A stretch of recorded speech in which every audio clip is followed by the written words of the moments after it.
Cloudy skies, the sun peeking through. Game 3 of 4 between the Sox and Mariners about to get underway from U.S. Cellular Field in lovely Chicago.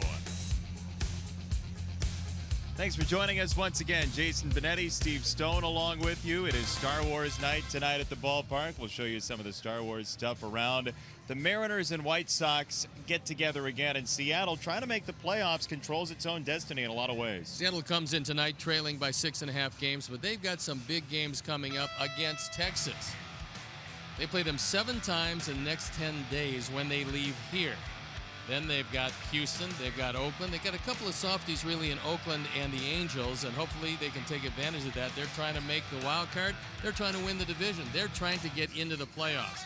And as far as our Sox are concerned, they're going to have a say-so into who wins their division, in that they play a lot of the Tigers, a lot of the Royals, and you see what the Twins coming up. Sox have taken advantage of the Twins, but with the Indians, the Tigers, and the Royals, our Sox are 11-26. That hasn't worked out very well, but you never know what happens late. It's fun to play the contenders, and the Sox are going to do that. Those teams are going to get a face full of Chris Sale and Jose Quintana down the stretch. It's Jose tonight. Jose last time out won his 10th game of the year. That's a career best for him. He was brilliant against Oakland. He threw the ball very well by using a lot of high fastballs, and when he gets ahead of hitters, he'll throw that fastball up in the zone, and more times than not, he throws it by him. So he says he's trying to be aggressive. He's trying to get some early outs early in the count, and he was able to do that, getting a standing ovation coming out. His last 6 starts, he's been brilliant. The ERA at 1.98. Ariel Miranda, who goes to the mound, is a Cuban left-hander who last time out got a no decision of 5 2/3. I think you're going to like his stuff. It's pretty good, but as so many pitchers without a whole lot of experience, he's got to learn to command the breaking ball especially. Well, we'll see what happens. Seattle and the Sox tonight. Game number 3. They've split the first 2. The force is strong with this one from 35th and Shields. Hello, how are you? To R2 and his friends. Little Darth Vader's here too. Sox and Mariners next.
White Sox baseball on CSN Chicago is brought to you in part by Toyota. Discover more in a Toyota. Visit buyatoyota.com or your local Toyota dealer today. Let's go places. Blue Cross and Blue Shield of Illinois. Through it all. Audi. Truth in engineering. And by Xfinity. Xfinity X1 will change the way you experience TV. Back to U.S. Cellular Field with Southpaw Jedi Knight taking care of security outside. Sox and Mariners game number 3 here at the ballpark this weekend. It's got a little hotter out. Temperature rising slightly as Scott Service, the former Astros catcher among others, returns to U.S. Cellular Field with his Mariners. A former front office guy, now manager, and Robin Ventura in his 5th season, having one final conversation before the proceedings get underway on a Saturday evening on the south side of Chicago. And the Mariners are going to go with Ariel Miranda, who they got near the trade deadline for Wade Miley from the Baltimore Orioles. They think they've got themselves a pretty good pitcher. He's got a very good fastball, and he throws a splitter. He throws a splitter as a wipeout pitch. He'll use a straight change when he gets ahead. So he's going to watch Jose Quintana go to the mound throwing a whole lot of strikes, and he's going to try to emulate him tonight.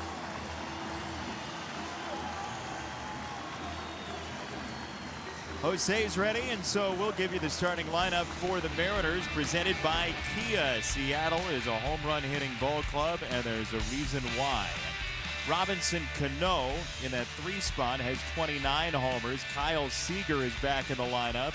Dae-Ho Lee returns from AAA, where he was absolutely demolishing the baseball. A deep lineup today for the Mariners.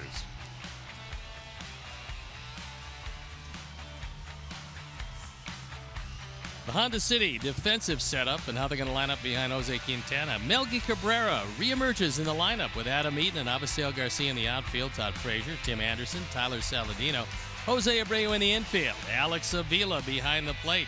And our Lexus pursuing perfection starting pitcher is Jose Quintana, fresh off his career best 10th win. Looking for number 11 with an ERA at 2.84. 142 strikeouts, 164 and 2/3 innings. He gets the ball over the plate and for the most part keeps the ball in the ballpark.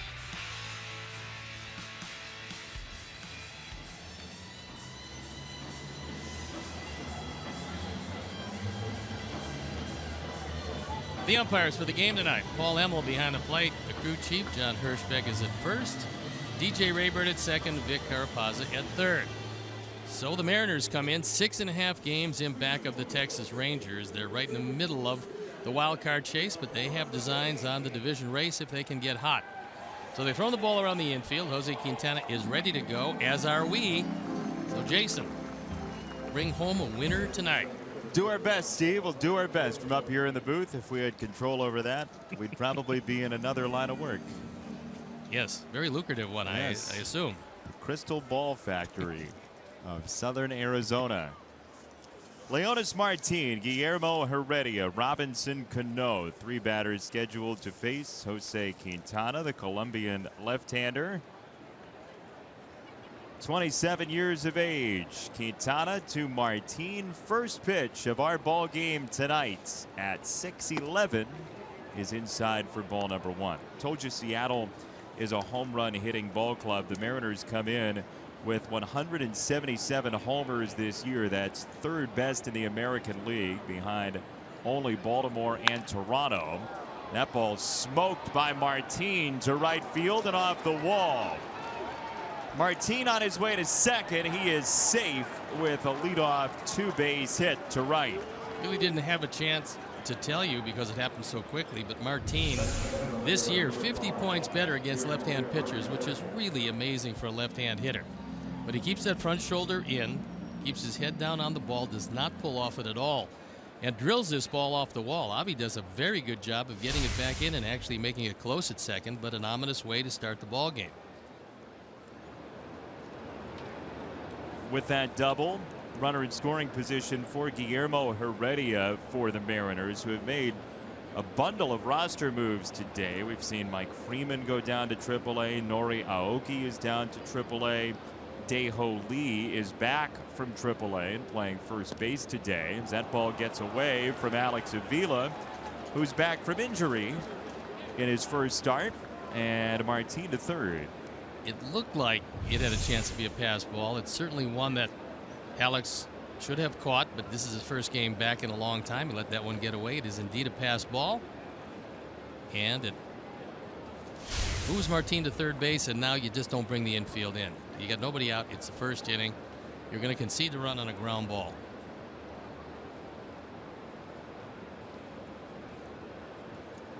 Heredia 8 for 35 this year. In a brief stint with the Mariners. Takes ball 2. Well, Seattle for most of this series was carrying just 6 pitchers in the bullpen, but they have added to their bullpen today with the switch pitcher, Pat Venditti. Throws both right and left. We've seen him with the Blue Jays already this year. He came over in a trade. On the ground, Quintana, a glance at third, and one down in the first. Martin could have easily have gotten trapped off. He started to come down the line and realized that it's time to get back. Good play by Jose as he looks at him, takes a step toward him. And so now with one out, now you're thinking about bringing the infield in. And the Sox will do that. That play at third, by contrast to last night's game for the Sox, Robin Ventura said after the game, he said, we didn't deserve to win that game with how we ran the bases last night. Now, there was one other factor in that, and we'll get to that in a minute. First, Robinson Cano with a runner at third, one down.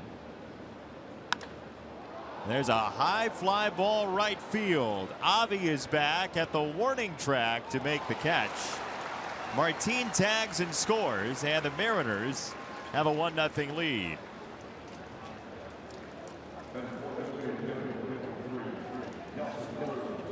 Cano realized that he had to hit one.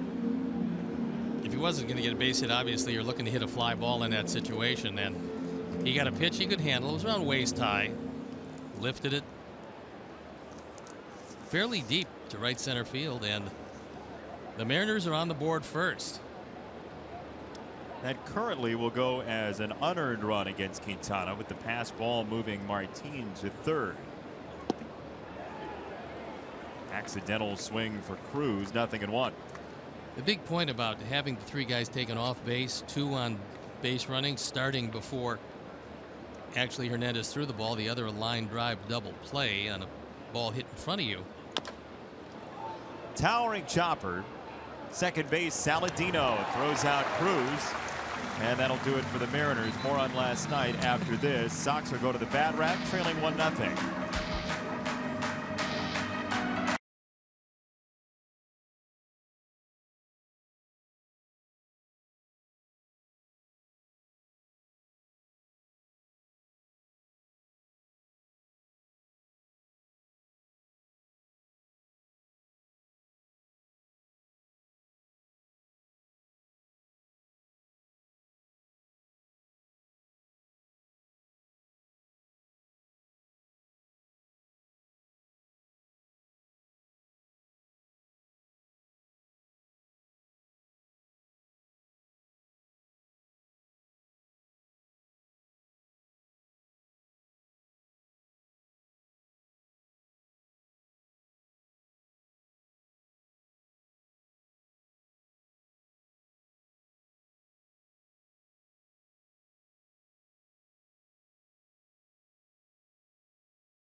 As the Kia starting lineup, Adam Eaton leads off, and Tim Anderson, Melky Cabrera, Abreu, Frazier, who's had a season worth against the Mariners in 5 games, Morneau, Garcia, Avila, Saladino, your starting 9. Honda City defensive setup and how they're going to line up behind Ariel Miranda, Heredia, Martin, and Gutierrez in the outfield, with Kyle Seager back in their lineup. Patel Marte, Robinson Cano, Dae-Ho Lee. Chris Iannetta gets a nod behind the plate, and our Lexus Pursuing Perfection starting pitcher is Ariel Miranda. He's not a soft-tossing left-hander. He'll get it up there 93, 94 miles an hour with a pretty good splitter, but not a refined breaking ball. His slider numbers are, let's say, microscopic. He throws the slider 3.8% of the time. That's really because he has literally no confidence in it. Although he decided to throw one there. But he doesn't usually get it over the plate. That's a problem. In fact, first pitch over the last month, he's thrown less than 50% strikes. That'll usually get you some earned runs. Close, no cigar there. 2-1 for Adam Eaton, who was 0 for 3 last night with a walk and a strikeout, and the Sox lost 3-1. One of those games, though, where you say, hey, look, we watched Felix Hernandez and Chris Sale go at each other all night long. It was just a great pitchers matchup. It lived up to the billing. There you look at the numbers. The 4th start of the year for Miranda. ERA a little above 4.5. 3-1. Eaton in the air, left-hand side. Heredia. Time to show you our picks to click for tonight. Don't forget you can vote on whitesox.com/pick-to-click. Fans go Tyler Saladino. I've got Alex Avila. Our crew stuck on 13 goes Abreu, and Steve very well stuck on 7 goes back to Melky. I'm a closer. How's that? Well, I let the pack get out and then I close. Oh. Like the racehorse. Uh-huh. Yeah, so I should have 8 by the end of the season. I thought you were going to start talking about the Tour de France. There, you're avoiding the pack, the peloton. No, I can't. You just can't contractually? Can't. No pelotons. 1 strike on Anderson, and there's a ground ball foul. But to complete the thought, the 3 quick outs, the 3 outs that wouldn't have normally been made, kept the pitch count down for Felix Hernandez on a night when they had a short bullpen. So they didn't really have a pretty good bridge to Edwin Diaz. But by 3 quick outs, keeping the pitch count down, it made sure that Diaz could come in in the 8th inning, close it out, bases loaded, only 1 out. Diaz has great stuff. A wonderful play by O'Malley at 3rd. But if Felix leaves in the 7th, they don't go to Diaz then. That was the big part of giving them 3 outs.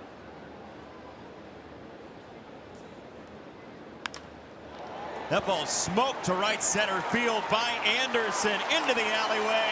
And there go the Jets for Anderson. He peels around second, racing for third. Tim Anderson, a 1-out triple in the 1st.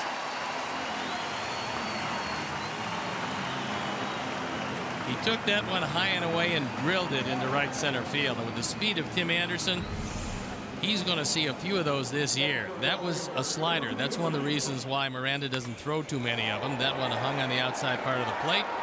And Anderson is off to the races. That's his 3rd triple of the year.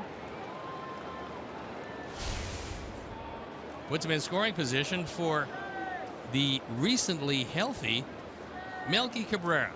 The flu bug got him for a couple of days. Melky in the lineup for the first time this series against the Mariners. And Seattle plays the infield back with 1 out. If he does drive home the tying run, that should be enough to award him the pick to click early in this one.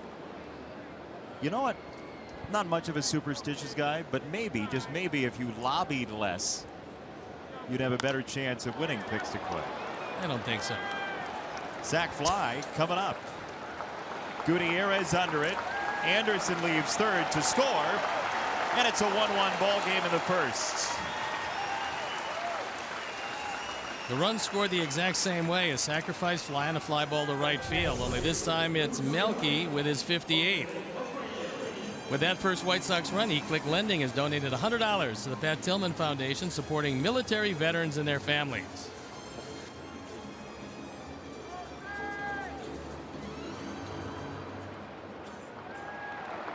Easy enough for Tim, who trots home. And here is Jose Abreu, who's on a current 9-game hit streak.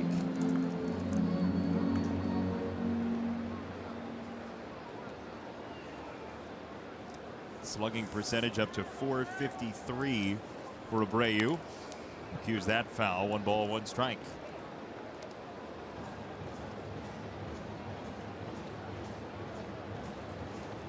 Sox won the opener of this series. If you missed it, 7-6 with a run in the 9th inning as Todd Frazier played at Adam Eaton. Game winner in the 9th. And last night the Sox, as we were talking about, had a big chance in the 8th inning. Bases loaded, 1 out. And Edwin Diaz and his vibrant right arm up from Double-A not all that long ago came in and shut down the Sox. A 5-out save. He's now 11 for 11. When you can throw 100 and you've got a slider that looks like that, you're going to get your share of saves. When we saw him in Seattle, he was not the closer yet. Crack to center field. Martinez back, and he's got no play. That is a shrubbery shot for Abreu to center field. 2-1.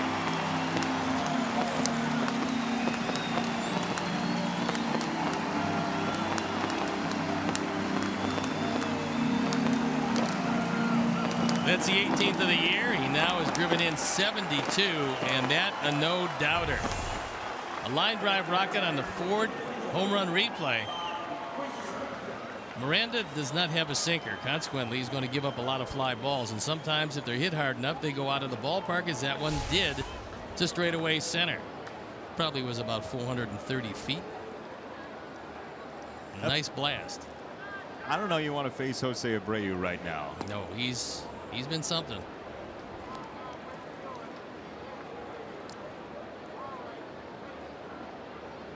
So this from the lovely world of Twitter. Folks that have followed the Sox know Night Train Beck, who is basically the director of fun in the Sox front office, yes, among others. For every run the Sox scored tonight, Night Train's going to eat a taco. And so fire up the cantina. Wow, can I put the sauce on them? Yourself? You know, I would. Yeah, I'd like to get a nice ghost pepper sauce for him. Where's that on the Scoville scale? It's up there. Yeah. It's not the hottest, but it's in the neighborhood. It laughs at habanero. It scoffs at it. Habanero, you're a wimp. You've always done a great habanero impersonation. I'm just glad America got to hear it tonight. 2-2 to Frazier. He is in the dirt. 3 balls, 2 strikes. By the way, with the Jose Abreu home run, another generous donation from the Alex Nellius family in loving memory of Ursula. There's Jose enjoying the aftermath of his solo shot to give the Sox the lead. And the inning continues. Ball 4 to Frazier with 2 out. And here comes Mel Stottlemyre to have a word with Miranda.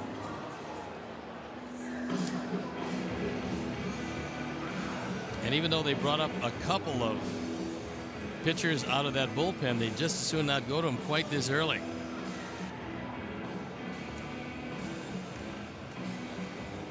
Well, Miranda has the option of talking to Stottlemyre or remaining silent. Well, it looks like Robinson Cano is interpreting for him. Otherwise, he wouldn't have his glove over his lips. And Mel is talking to everybody. Chris Iannetta just standing around in case they break into Italian. You know, I always wondered what catchers were doing out there while the pitching coach was talking. That's been answered for us tonight. You never know when that pops into the conversation. Sox have 2 of the 4 for the team's cycle in the inning. They have the triple and the home run. Going to throw to first on Frazier. I think the discussion was, hey, when I leave, throw to first. Because they won't hit that one. Lee is actually surprisingly good first baseman. He's got very good hands down there, although he doesn't have a lot of range. Ball one on Justin Morneau, who's 1 for 8 in the series. There is Dae-Ho Lee. You look at the numbers in AAA with Tacoma. He was 14 out of 27 in a brief stint in the Pacific Coast League. Well, they actually wanted him to probably spend till September 1st down there, but it didn't work out. They had to call him back, and the fact that he was hitting the daylights out of it was certainly a factor, but he had such a bad August, something like 2 for 22 in August, and July wasn't all that good. He was hitting in the low 200s, so they wanted him to get his confidence back. There's a strike, 2-1 on Morneau. 5 homers, 16 RBIs with the Sox, slugging at .466.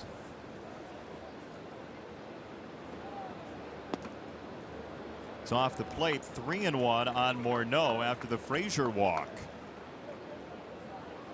Trying to keep everything low and away from Justin Morneau, as you can see by the Toyota pitch tracks.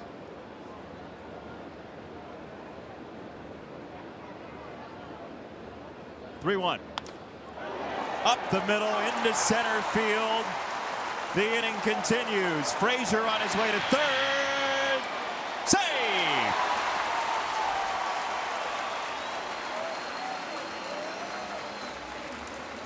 Todd was able to beat the arm of Leonis Martin, but usually that's not a good recipe, especially with the third out of the inning. But this one rifled back up the middle. Justin is looking for a fastball, 3-1. He got it. And Todd takes a look and then turns on the Jets. And fortunately, Martin throws this one off the mark.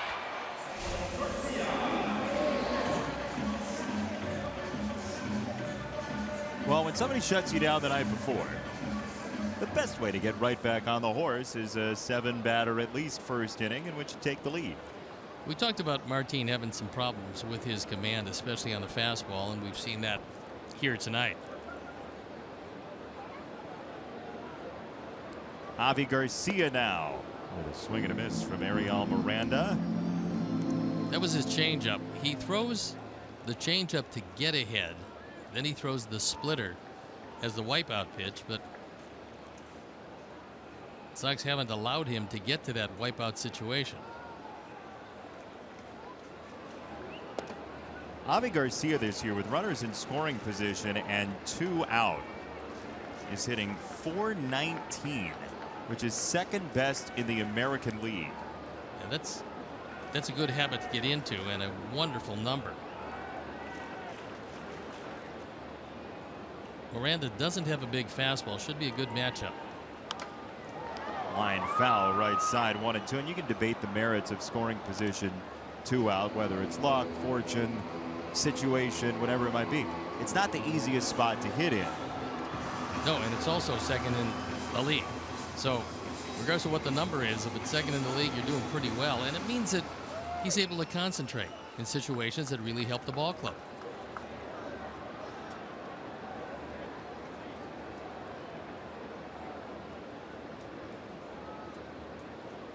Pitch number 31 of the inning for Miranda.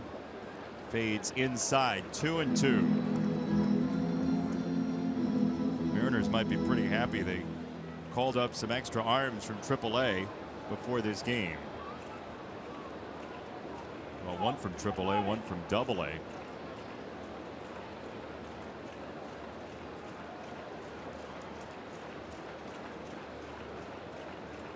Two. Ground ball, third base side. Seager off the bobble to second. Got him by about a quarter of a step on Morneau. Sox lead 2-1 at the end of 1.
to Miller time later in the game, brought to you by Miller Lite.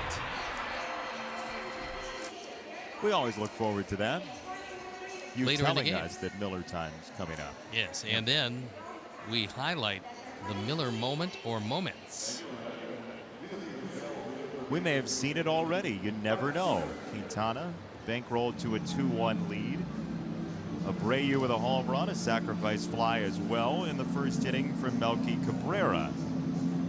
And so here is Kyle Seager, who, while he's been injured, his brother has had quite the week in Los Angeles. Kyle Seager is a very good player, one of the better third basemen around. His brother, however, has a much higher ceiling. Corey, a home run today, 23. It's a franchise record for the Dodgers for home runs by a shortstop.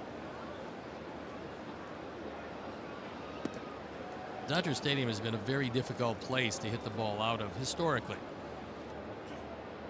They've moved the fences in somewhat, so it's a little livelier now. In day games, the ball will fly. At nighttime, it's kind of dead in the alleys. But usually just the big, strong guys hit it out. So for a shortstop with 23, shows you how much power he really has. And the fact is, he's going to be the Rookie of the Year.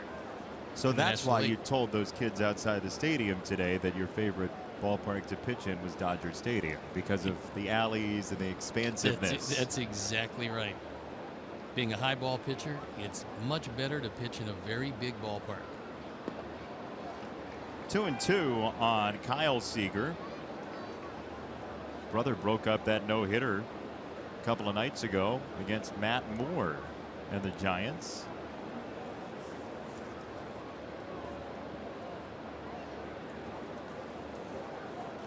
Two. Swing and a miss. Strike three. Down goes Seager for the first strikeout for Quintana tonight.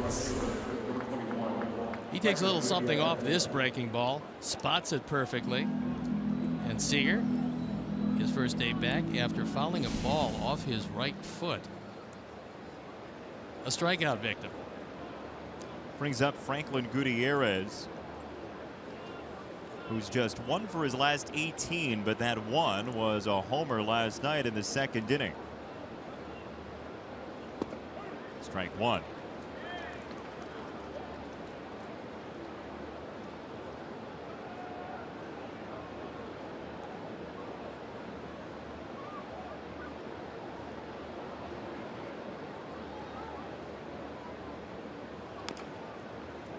Fouled off of him. 0-2 on Gutierrez, who's 2 for 9 career against Quintana.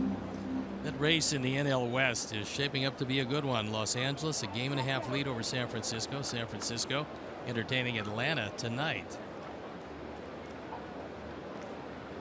Dodgers, for the first time in their series, able to beat the Cubs 3-2. They got a young lefty, Urias, who is just outstanding. He's been back and forth from AAA. They've talked about his innings number. What will they max him out as? Some people thought maybe reliever at some point down the line with him, but he's got stuff. And they certainly have to fill out their starting rotation because of injuries, but they are getting Clayton Kershaw back. Ground ball. Frazier cuts off Anderson. There is now number 2. Live out your dream of becoming a professional baseball player by attending the White Sox Dodgers fantasy camp. Speaking of the Dodgers, January 15th through the 21st at the spring training home of the Sox and Dodgers at Camelback Ranch in Glendale, Arizona. For more info, call the fantasy camp hotline 623-302-5078. Sign up by going to whitesox.com and click on fantasy camp. A fun time to be had by all. Great stories, great hamstring pulls. Usually you're going to get through it a little nicked up. It's no joke. I mean, it's some hard work. It's some real baseball. You actually have to get in some kind of decent shape to go down there for a week of baseball. Pulling a strike on Dae-Ho Lee, up from AAA Tacoma. Well, you've got a home run hitter and you've got a pitcher who doesn't give up a lot of home runs. So an interesting confrontation. historically, Jose Quintana has kept the ball in the park. Lee lofts it foul, 1-2. And this year, only 8.6% of the fly balls against Jose Quintana have left the ballpark. That's actually 6th out of 137 qualified starting pitchers. So with a league average a little over 13%, he's done a nice job of not throwing the long ball. And when he does, normally it's a solo home run. Here's called strike 3 in a 1-2-3 inning for Quintana.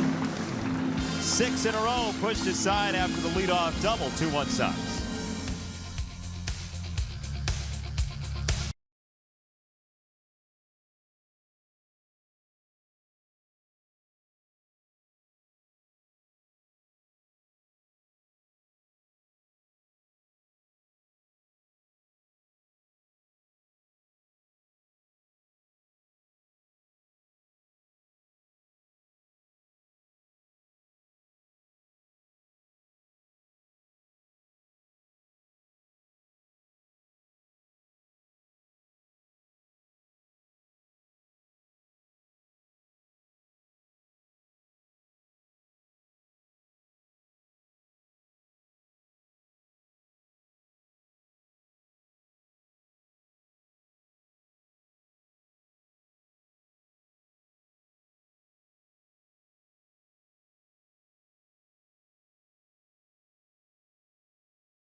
Our White Sox Insider all season long on CSNChicago.com, presented by The Great Escape. Pools, patio furniture, hot tubs, and more. Escape your everyday. Shop The Great Escape. Alex Avila, Tyler Saladino, Adam Eaton summoned to the plate against the left-hander Ariel Miranda, native of Cuba. First pitch is there for a strike. Paul Emmel doesn't have your normal strike call behind the plate. It's more of a spasm than a call. Arm just shoots off to the side. I was going to say, as long as he verbally lets a hitter know, that's good. Yeah, you're right. It is kind of a, we'll take a look at it. It's like he's throwing away maybe a cup from a fast food store. 2 strikes on Avila. And it's kind of like, you know, those little hammers they use to test your reflexes. They hit your knee and your knee goes up. Yeah. It's as though somebody's hitting Paul Emmel in the elbow and his arm just kind of flails out. He's adopted that style. 1-2 on Alex, who was put on the disabled list July the 6th. He's back from that hamstring injury and had one setback in his first rehab assignment. That rehab was stopped. He was sent back to Charlotte, played down there for a short while, and now back in a game for the first time in about a month and a half. There's strike 3 and the first punch out for Miranda.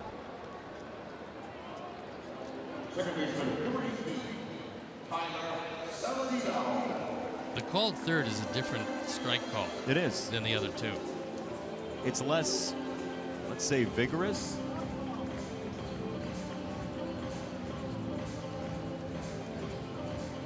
Maybe because it means a little more. So you're underselling the biggest one? There's Saladino, ball 1. No, just a little more movement. He's got both arms involved in the ring up.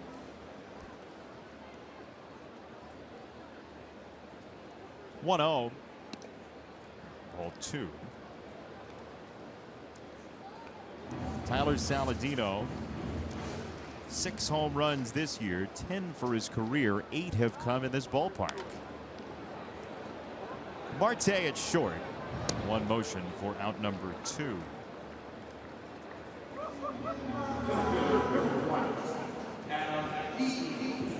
So Miranda has seen the choppy seas calm here in the 2nd inning, at least so far. Probably the first thing that Adam does in a situation like this with a left-hander on the mound who falls off to the third base side is take a look at where Seager is going to set up to think about laying one down. Seager now coming in on the grass.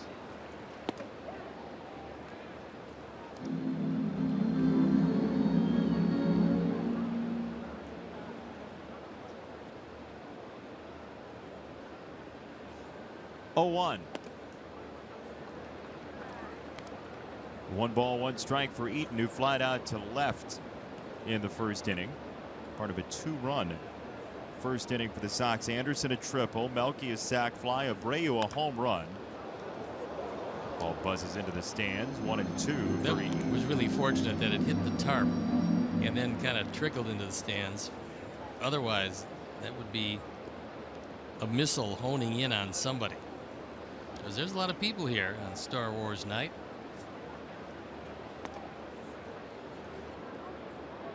You're a big Star Wars fan. I know you are. I loved it. And on a very warm and humid night, those are delightful costumes. Chewbacca?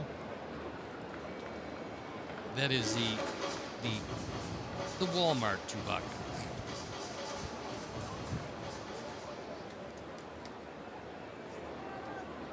Jabba the Hutt. That's right. It's Jabba the Hutt. To shortstop, Marte. And out number 3. 1-2-3 inning for Miranda. 2-1 Sox.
Throughout the game, use the hashtag White Sox Talk on Twitter.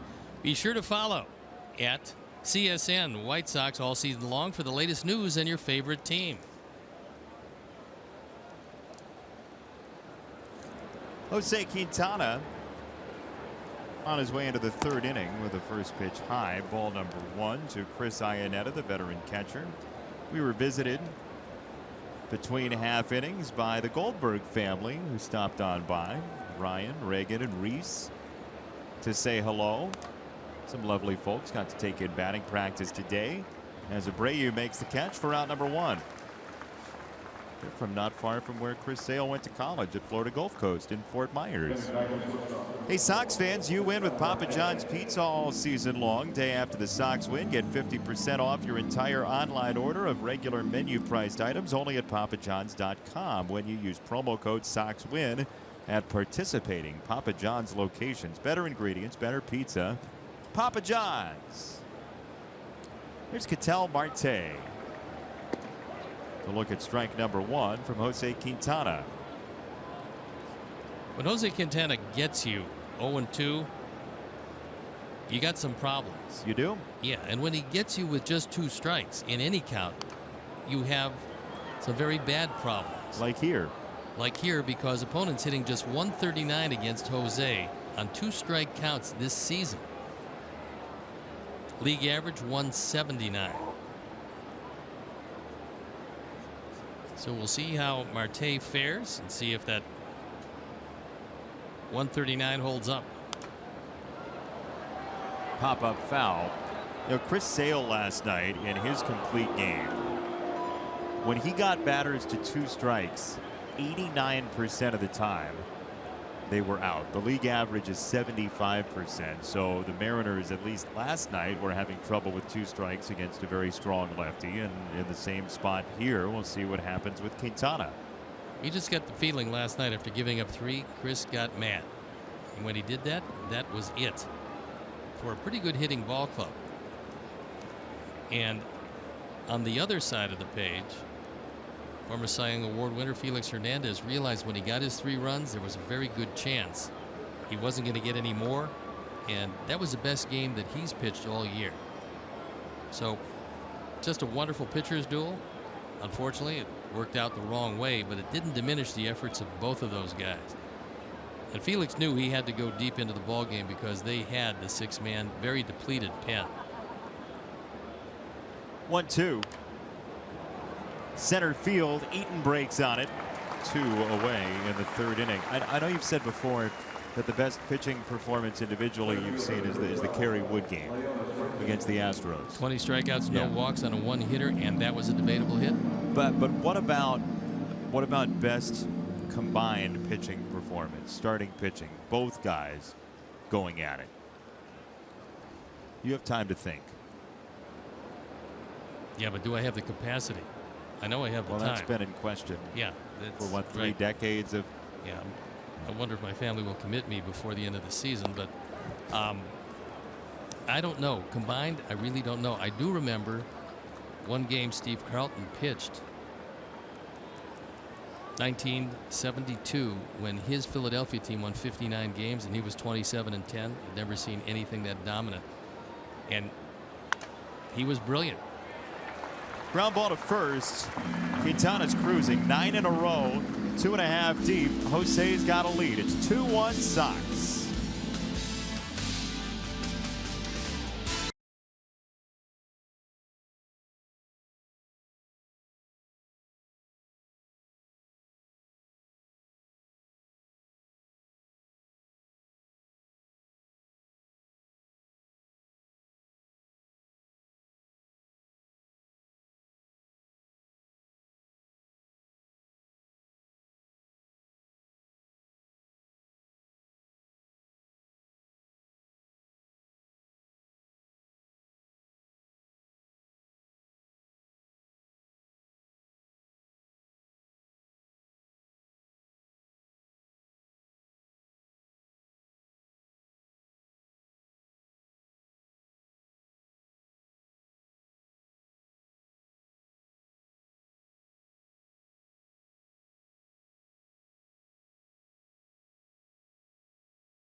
Advantage stat.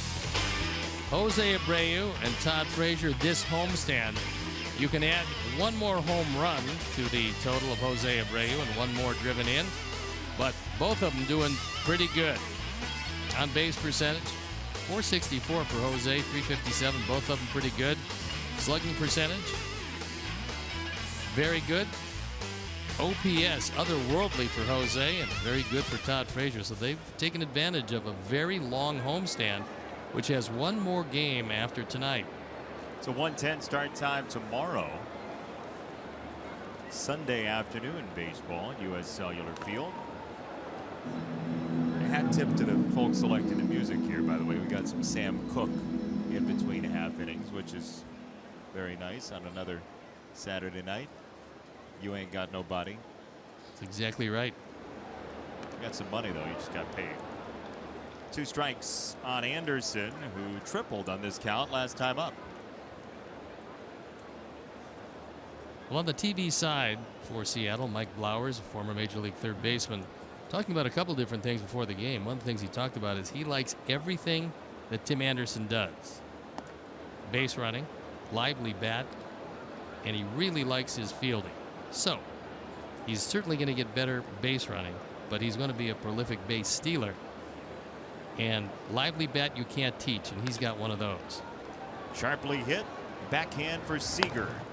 1 out. Tomorrow is Husky Day at U.S. Cellular Field. When you purchase tickets using the Northern Illinois University ticket code, receive a ticket voucher good for a White Sox NIU co-branded hat. Northern Illinois University, your future, our focus. Purchase your tickets today at whitesox.com/NIU. The NIU football team, not far from its opener in Laramie, Wyoming this year to take on the Cowboys at high elevation. Are the Cowboys loaded this year? Sure. Yeah, I mean, if Romo comes through, certainly, but. Oh, you Yeah, mean the hurt. Wyoming Cowboys? Tony Romo just got hurt today. Yeah. Back problems. He's got a weak back. He's got a fractured back. Ooh, that is That'll back. make it weak. That is back problems. That's low. 3-0 on Melky. Yeah, preseason football, you're just asking for your depth chart to be torn to ribbons.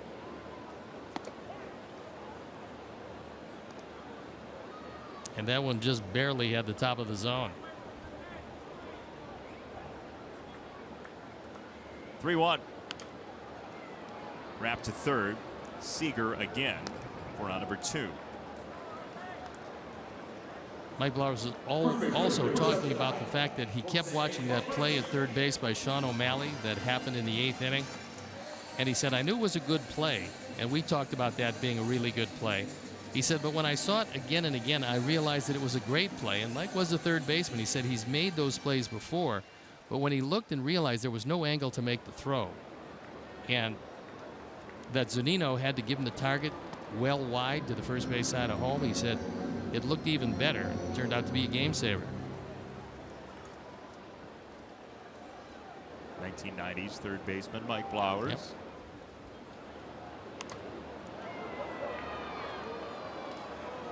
He always waited for those Mariners teams to do just a little bit more. Not by any fault of his or anything. They had that collection of players with Ken Griffey Jr. and Blowers when Randy Johnson was there. A lot of talent. Edgar, Tino Martinez. They had a lot of talent.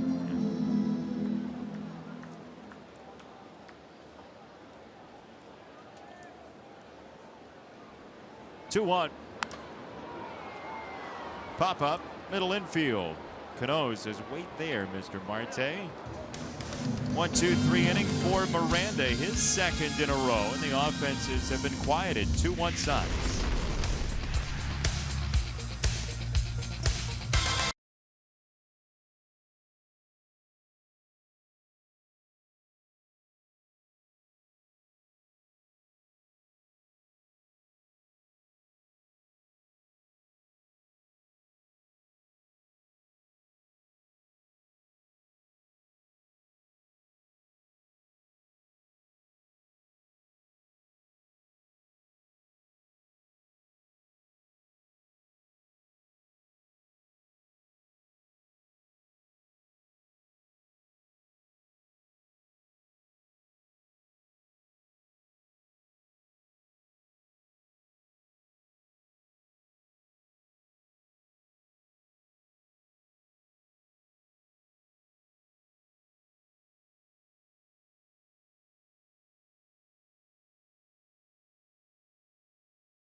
A new item for the prize shelf too, Steve.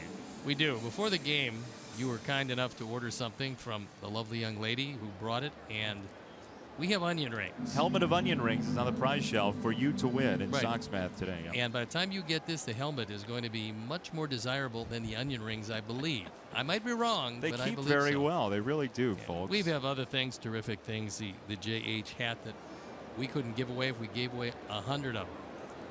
Jay Happ is on the prize shelf. If he was, with his wins, somebody would have taken him Somebody already. take him. Especially one of the teams in the race. Well, the big positive of the prize There shelf it is. is it doesn't have to clear waivers. At this point in the year, you're right. Yeah, the Bill Veeck bobbleleg doll is still there. Southpaw, the Jedi Knight Southpaw, available to win as well in Sox Math tonight. I don't want to say that the onion rings are greasy, but they just slid out of the booth. Even in the helmet, you didn't even touch them. So have a good time with that, folks. We'll get them to you 3-4 days. 1-1. It's in the dirt. 2 balls and a strike on Guillermo Heredia. In all seriousness, those are very tasty onion rings, though. Had a couple last night, and now Yeah. I've just decided to donate them to the prize shelf.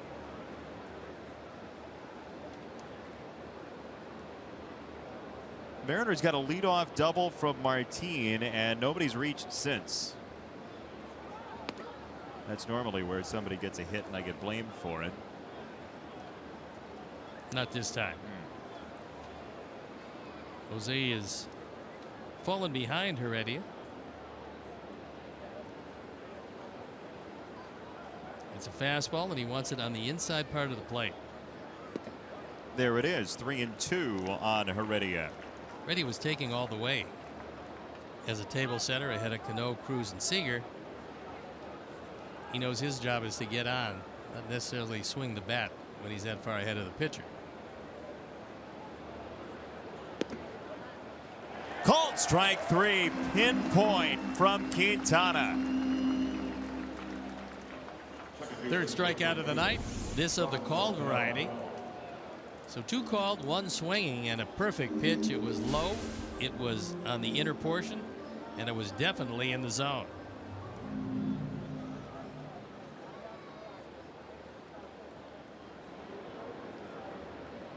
One out for Robinson Cano, whose sacrifice fly gave the Mariners their only run thus far tonight. A hook for a strike to start Cano. Cano's had a miraculous year. He's going to fly by all of his numbers from last year. He had 21 home runs last year. He's got 28 of them already. And with the run batted in tonight, 81 driven in. Just a very smooth, very talented player. By wins above replacement, he's the 12th best player in Major League Baseball. 2 strikes on Cano.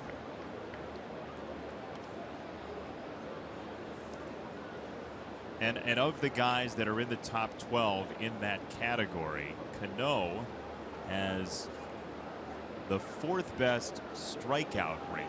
So you see a lot of the guys who put up big offensive numbers strike out a bunch. He has stayed away from at least the lofty numbers you see from a guy like Mike Trout even, or Chris Bryant. Saladino at second. 2 out in the 4th inning. Here's your Sox Math question for tonight. Hashtag Sox Math. First correct answer on Twitter wins a prize. Number of Sox wins this homestand, plus Chris Sale's strikeout total last night. Divide the number on the diamond of Tim Anderson's defensive position. Then subtract the number of times Omar Narvaez has started a major league game and gone hitless. Hitless nights in a start for Omar Narvaez, the final part of that. And please do not use order of operations. Go in order that it's on the screen. Can't believe we have to say that, but we do. Really? Yeah. I think tonight is a little easier than the Elvis edition last night. But for the Elvis fans, I mean, a lot of Elvis fans played last night. For Elvis fans, that was easy. That was a lob. Really? Yeah. Ooh, even Joe Group says it was. So I was laboring under a misconception. Well, Joe owns 25% of the real estate on Lonely Street. He doesn't live there. He just sells it off to people who are down in their luck. 2 balls and a strike on Nelson Cruz.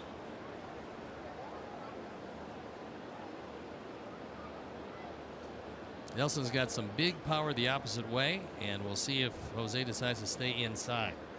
Avila wanted a fastball away, and that's where he's going. It is outside. It's 3-1 on Cruz. And Tyler Saladino playing up the middle. Jose well wide of the bag at first base. And the outfield almost straight away. Maybe a couple of steps to the right of center. And he swats it through. Base hit for Cruz with 2 out. That breaks 11 in a row, finished off by Quintana. A couple of nights ago, a good friend of mine came to the ballpark with a huge group. Frank Osowski and his son Ben, and they raised some money for the First Fund, F-I-R-S-T. So Frank and Ben, glad you were here.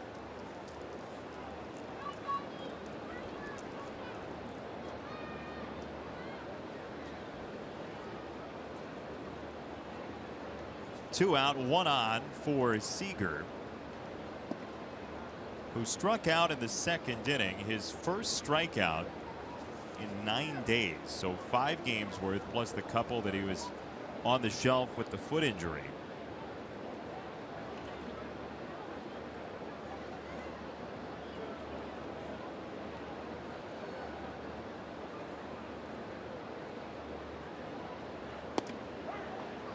Breaking ball strike, 1-1. For Sox fans, Seager's always going to be known as the man who hit the grand slam in the 14th inning to tie the game at 5-5. Never been done before. Scoreless through 13. The Sox score 5, and the Mariners come back with a 5 of their own.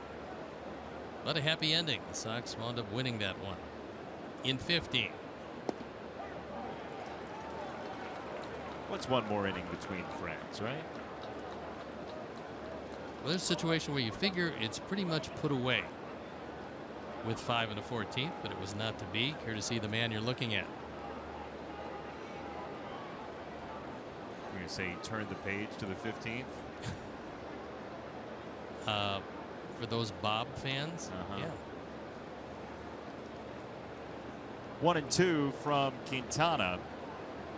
And a throw to first. They do, by the way, have a third Seager, and he's in the minor league system of the Mariners. He's a very athletic family from not far from the center of NASCAR country in Concord, North Carolina. Not far as well from a bunch of the Sox minor league affiliates, with Kannapolis, the single A team, being just down the road a piece. Winston-Salem's not far of a hike, about an hour away. In fact, the Kannapolis Intimidators, the Sox farm club down there, is named after Dale Earnhardt, the Intimidators. 2-2. There's strike 3, and the inning's over. 4th strikeout for Quintana. Still 2-1 Sox going to the bottom of the 4th.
both sides of town, including features, analysis, and much more. Make sure you don't miss Bases Loaded Monday at 6:30 on CSN Chicago. A high leverage television program, Bases Loaded. There's Star Wars Southpaw, the Jedi Knight. His lightsaber was taken away by that guy. He is minus the lightsaber. One of the stormtroopers there as well.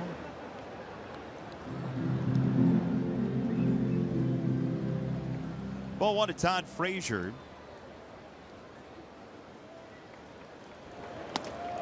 Yeah, there's a strike, 1-1. Todd has either gotten on base in this series or struck out. All of his outs have been strikeouts. Everything else has put him on. And here's a pop-up foul. 1-2. Todd's been glued to the Little League World Series. Always interested in who's going to win after his Tom's River team was the champion when he was a little tyke. And Endwell, New York, the winners today. And they will face South Korea tomorrow. South Korea normally has a very good team. So that's going to be a challenge. What a thrill it must have been as a very young Frazier to have won it all.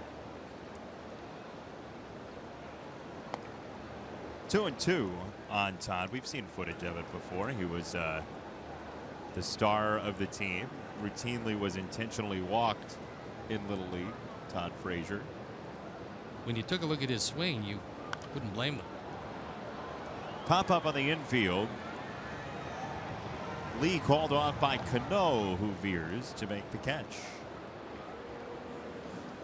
Hit the beach on December 3rd with Ron Kittle, Harold Baines, and some of your favorite White Sox players. Travel to Iberostar Playa Mita in Riviera Nayarit, Mexico for a week of fun activities and VIP events. Visit applevacations.com/White Sox to book. Oh boy, somebody's in trouble. The stormtroopers have him surrounded. Oh, they're just taking a picture. Again, 83 degrees with fairly substantial humidity. They must be a delight tonight. Stormtroopers everywhere. Well, at least we know we're safe. You're not kidding. I talked to the couple of guards out there guarding the booth, and I told them specifically, make sure the stormtroopers don't get in tonight. Well, thank you for doing that. Just in case. I thought you were going to ask for your UFC buddy. Ooh. To stop by again and fracture my neck.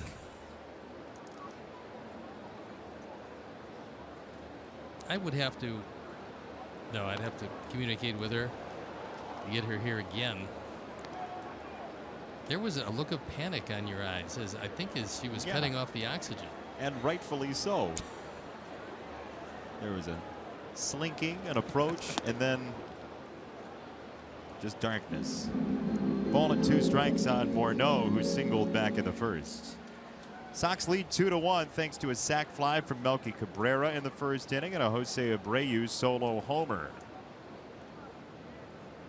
1-2. Morneau tags it center field. Martin stationed short of the warning track. After the first inning, both of these pitchers seemingly found the rhythm and much better location.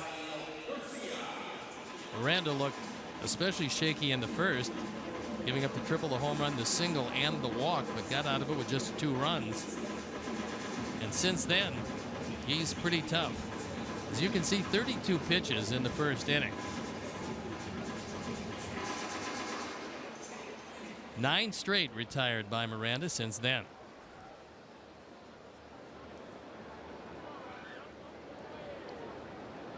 He faces Avi Garcia. And ball number 1 to Avisail Garcia, who grounded out 5-4 in the first inning with 2 on, 2 out.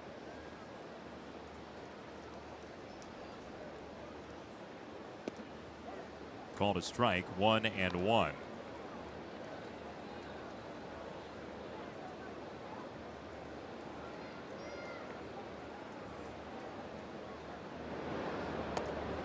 Well, you were talking earlier about the Yankees. They have won again today. They're 67 and 61. That puts them still 5.5 back of Toronto, which won against the Twins 8-7. That's a fair ball down the line for Garcia. And he takes on for second with a 2-out double.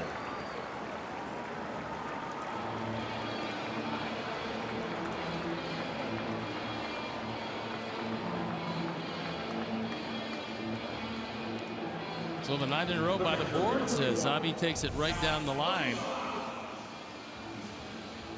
And that one just kind of faded the inside part of the plate. And no chance for Seager, who was playing off the line.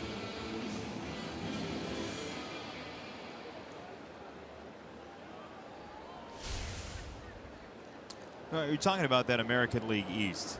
And the Yankees opened 5.5 out of first, 3.5 out of the wild card in Baltimore. And we talked about the Mariners being involved in this wild card chase as well at 68 and 60, but entering play today, they're just a game and a half up on those Yankees. With the young kids that the Yankees have brought up, they've really done an enormous job, and it's not necessarily that they're winning games, it's how they're winning. They are clobbering people. They're scoring a prodigious amount of runs. 13 today, double figures yesterday against the Orioles. So now the spread between those two teams is 2.5 games for third place in the East. Gary Sanchez has hit 11 home runs. He's played in 21 games. He has 11 home runs. Somewhat miraculous. Fastest in Major League Baseball history to 11 homers. Well, last night we heard some of the other names in Yankee history who'd hit 10 in 20 games. Anytime you're on any list with Babe Ruth that doesn't include strikeouts, you're getting it done.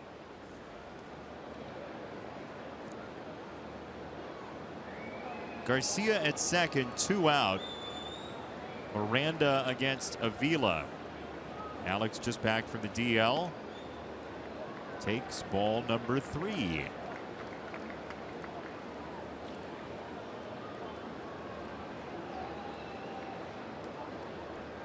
Tyler Saladino in the on-deck circle.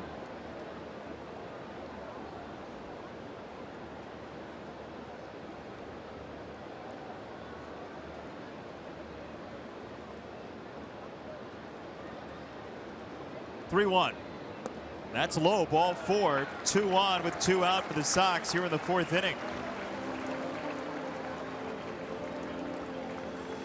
First walk since the first and only second of the night.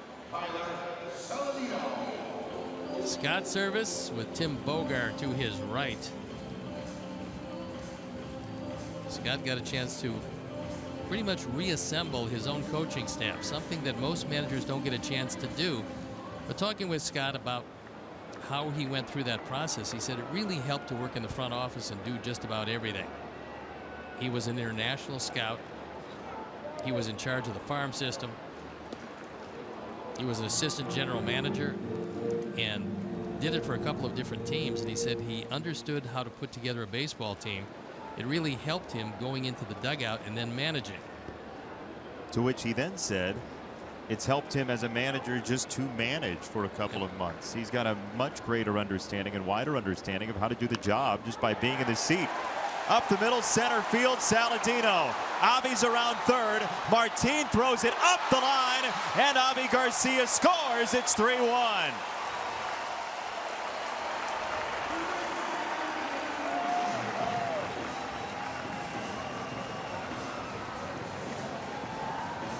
RBI number 27, and once again they run on Leonis Martin. Joe McEwing thought, Avi's got speed.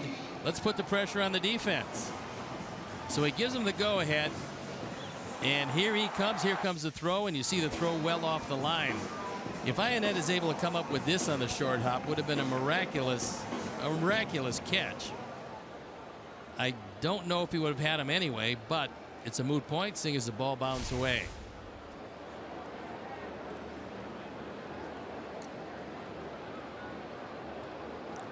So the Sox get a run out of whole cloth with 2 out, and Adam Eaton, the hitter, with 2 on.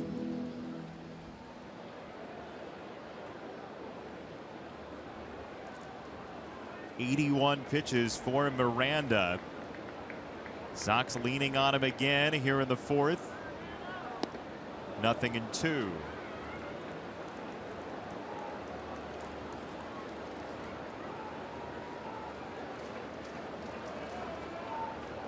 Saladino at first, Avila at second, with a single and a walk respectively. 0-2 from Miranda. He's in the dirt.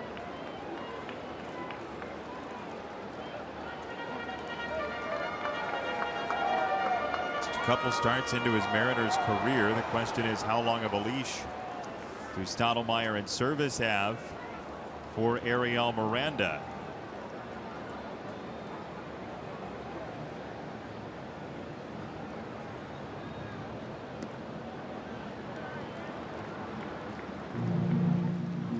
They're going to Texas, and although they have another game to play tomorrow, going to Texas, you want to make sure that your bullpen is as healthy as possible, because those boys can hit it, and that's one of the reasons why they want to see Miranda go as deep into this game as he possibly can. 2-2, especially in a season with the Mariners 4-8 against Texas so far this year. The Rangers have gotten a lot of mileage out of beating the Mariners and the Astros. And this is one of the most important parts of their season, coming in here for 4, but then playing Texas 7 of the next 10. And that could very well determine if they have any shot at all at the division race. 3-2, runners will go. And ball 4, bases loaded in the 4th inning.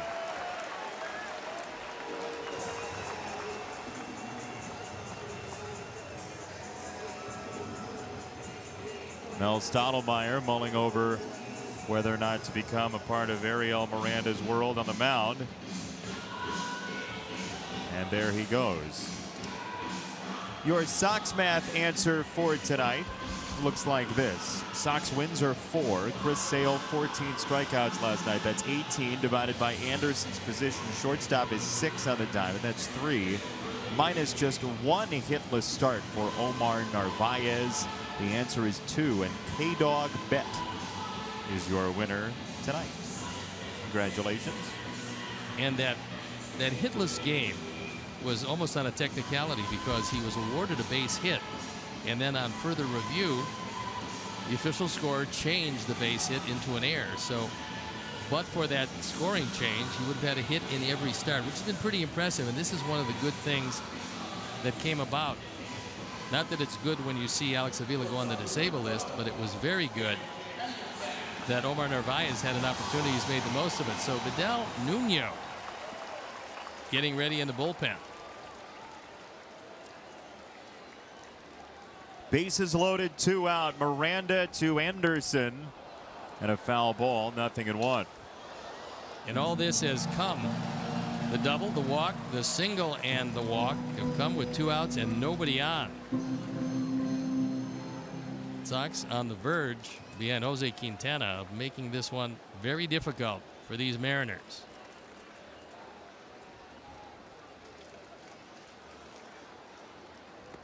Ball and a strike. Miranda to Anderson. Avila, Saladino, and Eaton your runners.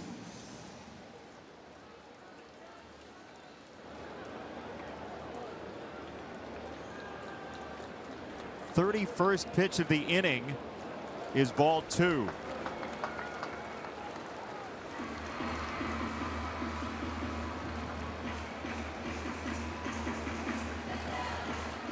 Thingamabobs, he's got plenty. 31 pitches for Ariel Miranda. 2-1 to Anderson. 90th pitch of the night coming up, which does not make for long performances anyway, even if he gets out of this.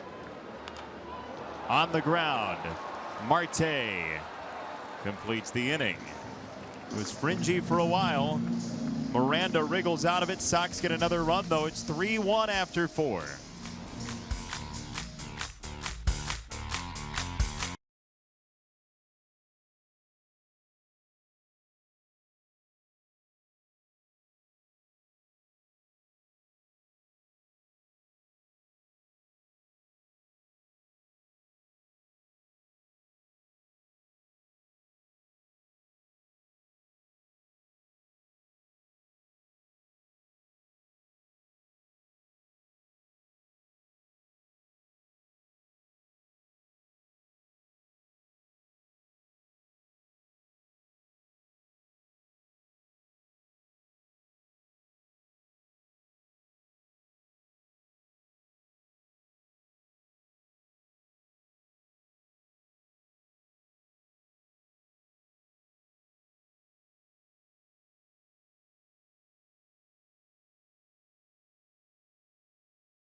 Of our viewers watching on I'm On in Cedar Rapids, Iowa. So welcome, hello to all of those watching on I'm On in Cedar Rapids, Iowa.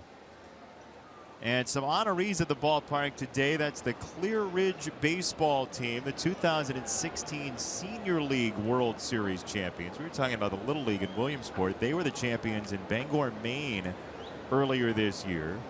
First Senior League World Series victory for a team from Illinois in the 55-year history of that tournament. Beautiful country up there, lovely setting for a World Series. And they had to get by Australia to do it. 55 years. Very exciting for the boys and the guys from Clear Ridge baseball's team. Great to see them out at the ballpark today. When you're talking about the Little League is the younger guys, then there's the Junior League, and then the Senior League, and then the Big League World Series, which is in South Carolina. So the Senior League is the intermediate, essentially, between Little League and the Big League World Series. Gutierrez takes a strike. It is 1-2. Xander Bogaerts once played in the Senior League World Series for the Netherlands? For Curacao. Yeah.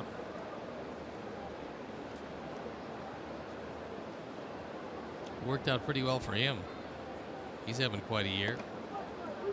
As is Mookie Betts. I mean, you look at how stacked that lineup is. And then you look at what the Sox did against the Red Sox this year. Go to Fenway Park, win the series, and the season series overall.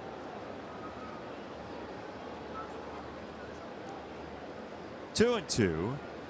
Quintana gets a swinging strike 3. That's punch out number 5. And he may not be as flashy as Chris Sale, but he's as mystifying tonight.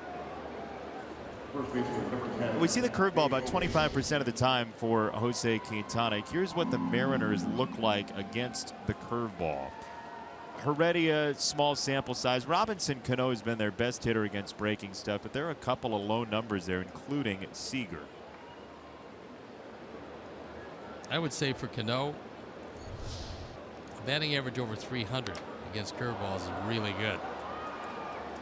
Fly ball center field. Adam Eaton into a jog for out number 2. And I say it's good, which is an obvious statement, but I think it's good because I think that he guesses. I think many of those base hits that he got on curveballs, he was looking for it, because he's one of the guys that understands at this point of his career what pitchers are trying to do with him.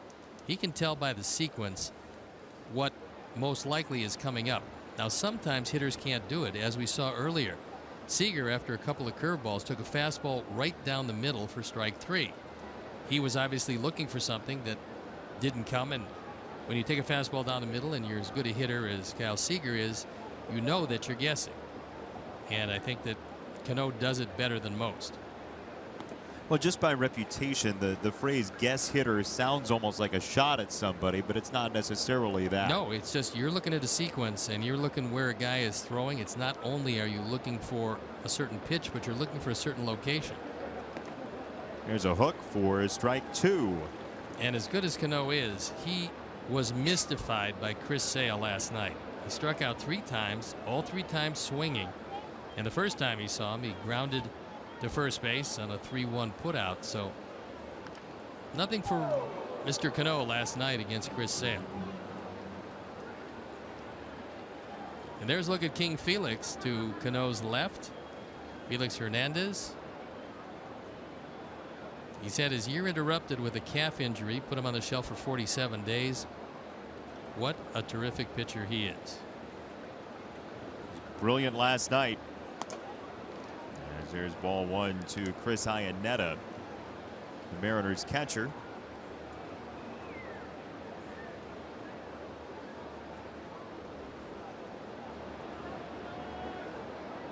Zunino on the bench today.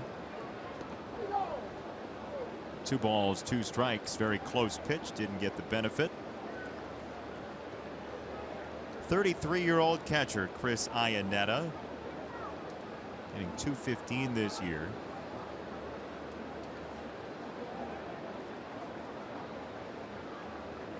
Two and two, Quintana.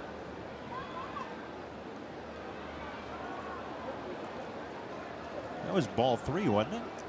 I think so. I think he's looking out ball there, 3. and I think they're going to call him back. Yeah.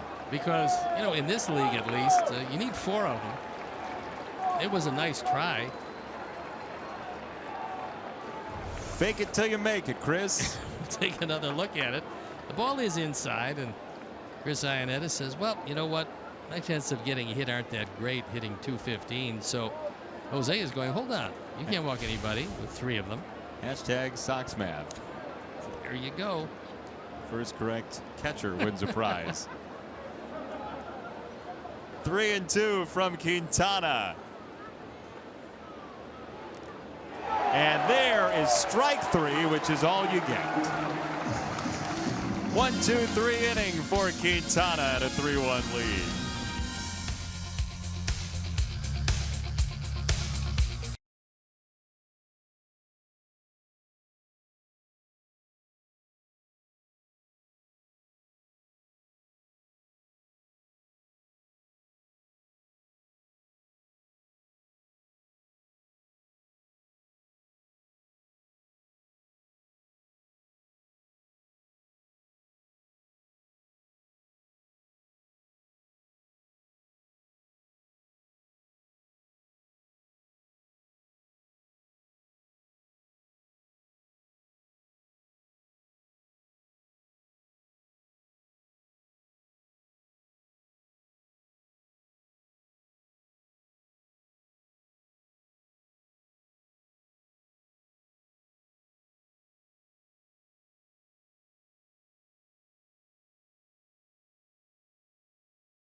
Yeah, long ago when people had transistor radios, that was right after the Ford came out. But yeah, you used to hear Vin's voice all over the ballpark. But better recollections are, Chuck, he came up to me after one of the games when the Dodgers were in town and said, would you drop me off at the bus stop because the team bus leaves an hour after the ball game, and my wife is back at the hotel, and I would like to go back downtown the head of the team. And at that point, I was working with Chip Carey, Harry's grandson, and Harry was no longer on this earthly plane, and I said, The fly ball left field, and it's caught. That's not what you said. That's what just happened. One down. I said, Vin, if I dropped you off at a bus stop on a Friday night in Chicago, Harry would come back from the way beyond and chase me all over the city of Chicago. So I will drive you back to the hotel, and I got a chance for 2 nights to talk to him about his life, his association with Ronald Reagan. They were neighbors in Pacific Palisades, and just get a feeling for the man, just not the broadcaster. He's a wonderful man, 67 years in broadcasting, and they just don't get any better. He's the best that ever lived. There's a dart foul by Abreu off of Vidal Nuno, who's into the game after Miranda. 4 innings, 3 runs, all earned against Miranda. 3 walks and 1 strikeout, so Nuno is on. And there's a pop-up. Short center field, Robinson Cano for out number 2. You want stormtroopers? We've got stormtroopers. What do you think Vin would say about those stormtroopers, Steve? Nothing. You don't know. But the stormtrooper was invented in 1924.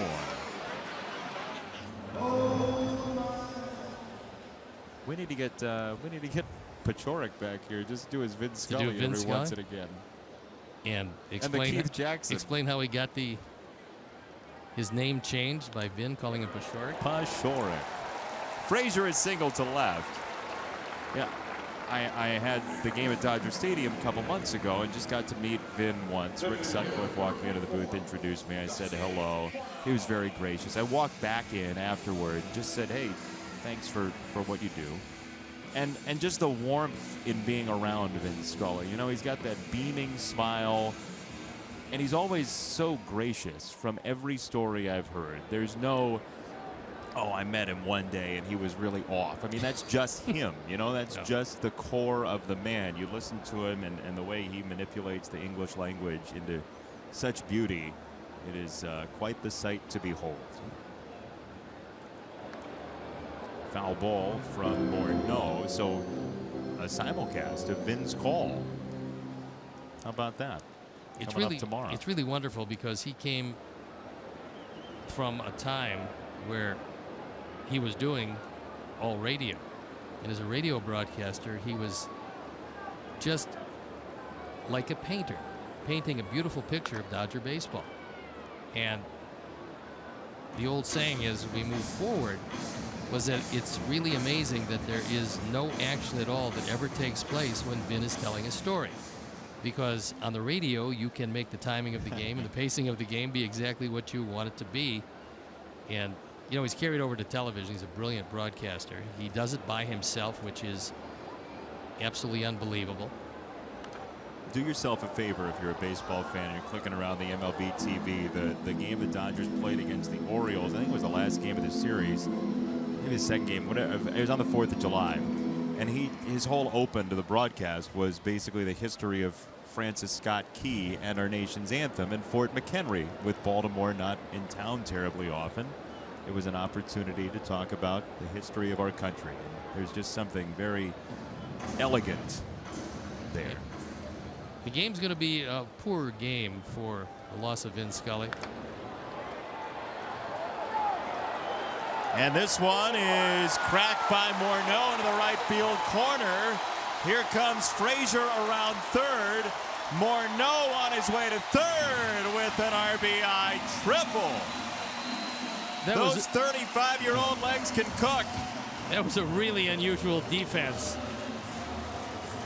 in that they were playing him as a dead pull hitter in the infield, but Gutierrez was way off the line into right center field. So when Morneau took it down the line, which you'd expect him to do because he's a pull hitter, there was nobody home. You see how far off the line Gutierrez is. He's got no chance for this. And Justin Morneau with his first triple, possibly, quite possibly, his only triple.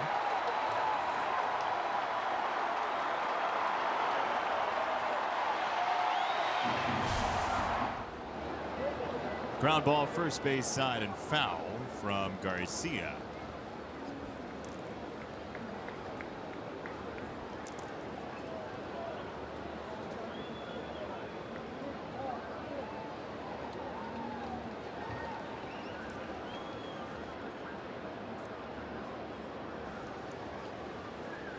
First triple since September 30th of last year for Morneau. And overall, the 23rd of his major league career. That's more than you'd expect. Well, he was never really fast, but when he came into the game, he could run. Not a great runner, but a good runner.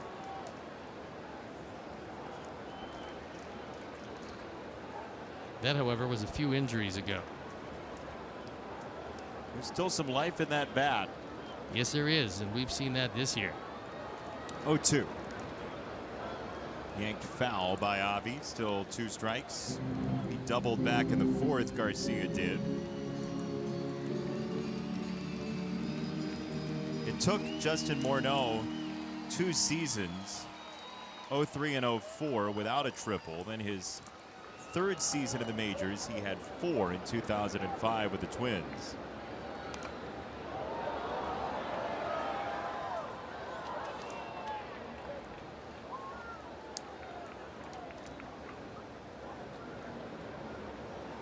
So 4-1 Sox, 2 triples in the game, Anderson and Morneau.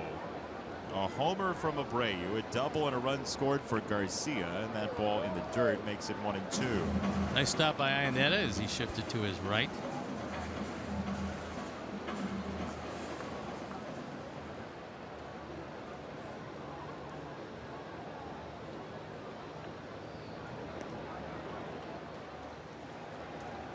Two and 2 from Nuno to Garcia.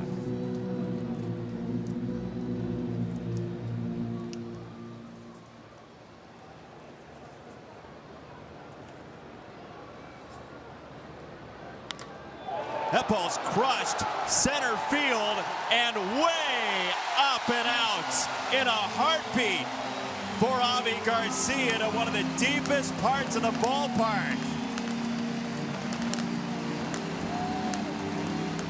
6-1 Sox. He reaches double figures in home runs, and now he's driven in 40.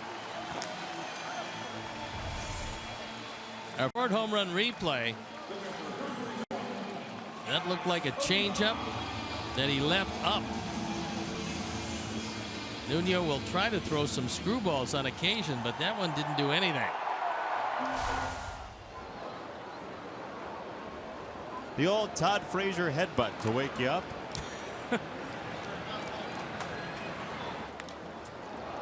Golf shot left field, Avila. This ball carries. Heredia's back. It's gone. Back to back. And welcome back to Alex Avila.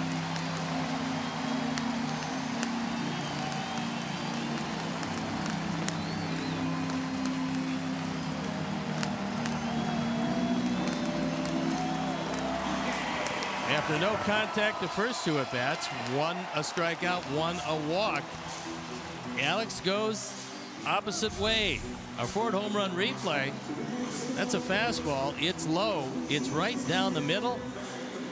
And despite the effort by Heredia, no chance to get that one into the bullpen. Right. A couple of hops off the Vienna beef side.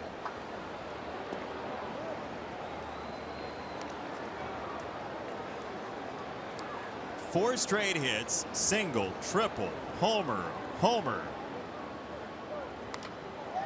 This ball's hammered right center field and down. Saladino slams on the brakes as the Sox continue to gore Vidal Nuno.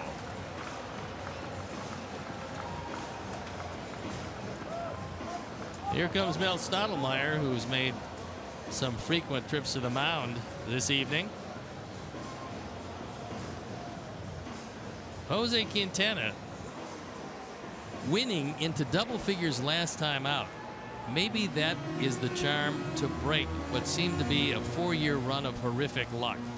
Could you imagine, by the way, because you know, people say, well, sometimes it's luck. If the run support is luck, it should fall your way, it should break even. What if tonight was the night where it started that Jose Quintana was like the major league leader in run support for the next 2 years from today on? Well, then you could see a steady diet of anywhere from 18 to 21 wins each year. He's that consistent as far as what he's done with the opposition. If it happens for him tonight, it'll be 7 straight games that he will have thrown giving up 2 earned runs or less. He's only given up 1 run and 2 hits through 5.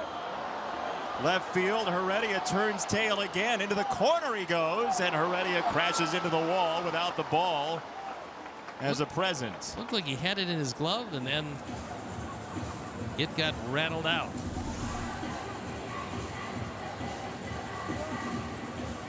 It's foul, hits the bottom of the glove, and he takes a good shot. Ooh, that didn't feel too good.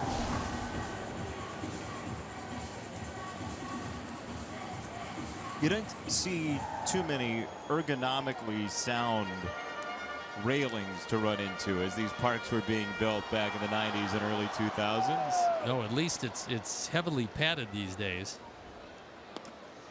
Swing and a miss, strike 3. But a powerful inning for the Sox. 4 runs across, Morneau and the guys make it a 7-1 score.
I think E-Click Lending.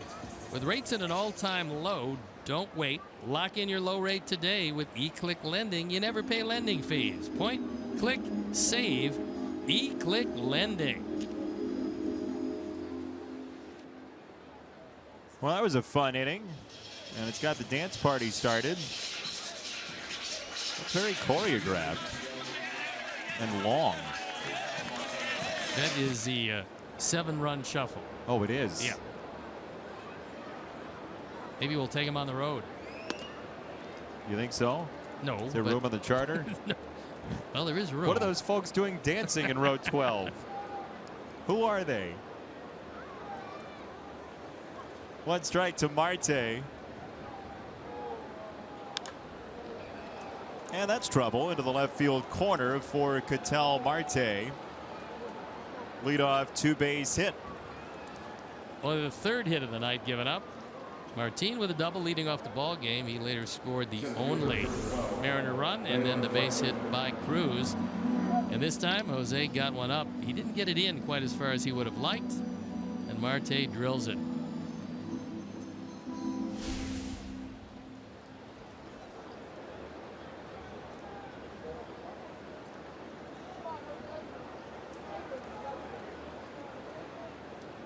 Leonys Martin,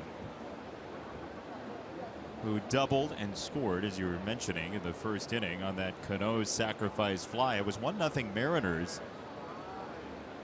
And the Sox have rattled off 7 straight. There's a breaking ball for Martin, who has a hit in 13 of his last 14 games for the Mariners, who tomorrow will face Carlos Rodon. Taijuan Walker, the scheduled starter for the Mariners, tomorrow afternoon.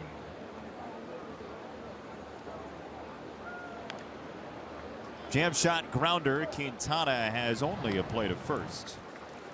And there's out number 1. The Mariners are going to face, including this series, they realized they were going to face a lot of left-hand pitchers. They're going to see 2 for sure in Texas if things stay the way they are. And they got a chance, or they're going to see 3 here in Chicago with Carlos Rodon going to the mound tomorrow. 3 good ones: Sale, Quintana, and Rodon. Foul ball from Heredia, who's 0 for 2. Now the Mariners scheduled to face Yu Darvish, Cole Hamels, and Martin Perez in that 3-game series in Texas.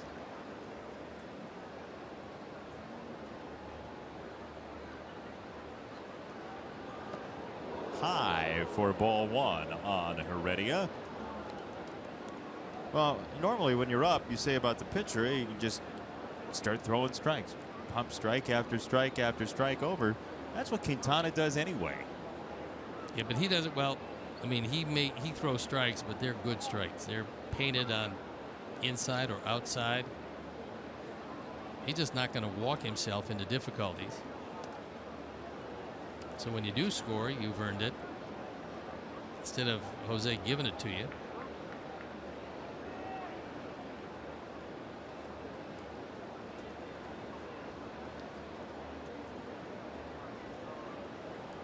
Two balls and a strike on Heredia. Marte at third. 1 out, Mariners 6th inning. Fouled back toward us.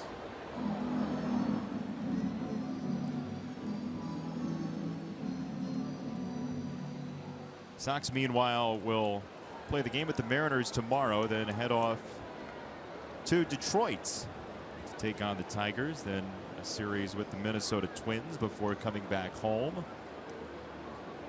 to stay in division. 2-2. Heredia lays off. 3 balls, 2 strikes.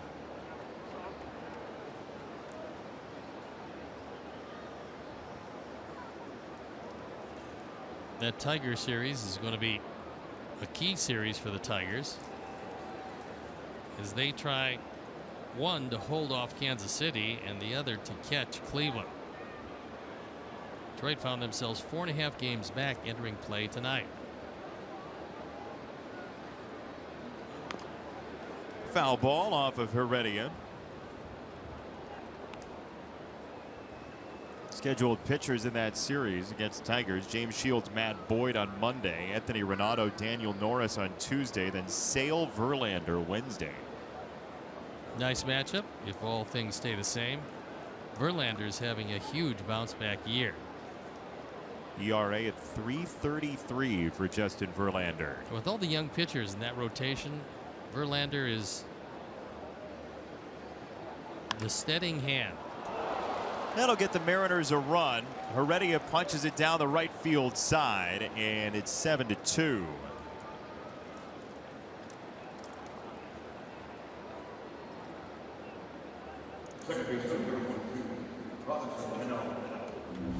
Only the fourth run driven in. And this ball is eye high. Normally, that's one of those fastballs that Jose's able to throw by hitters, but not this time. So the Cuban Heredia with major league hit number 9. He is on for Robinson Cano.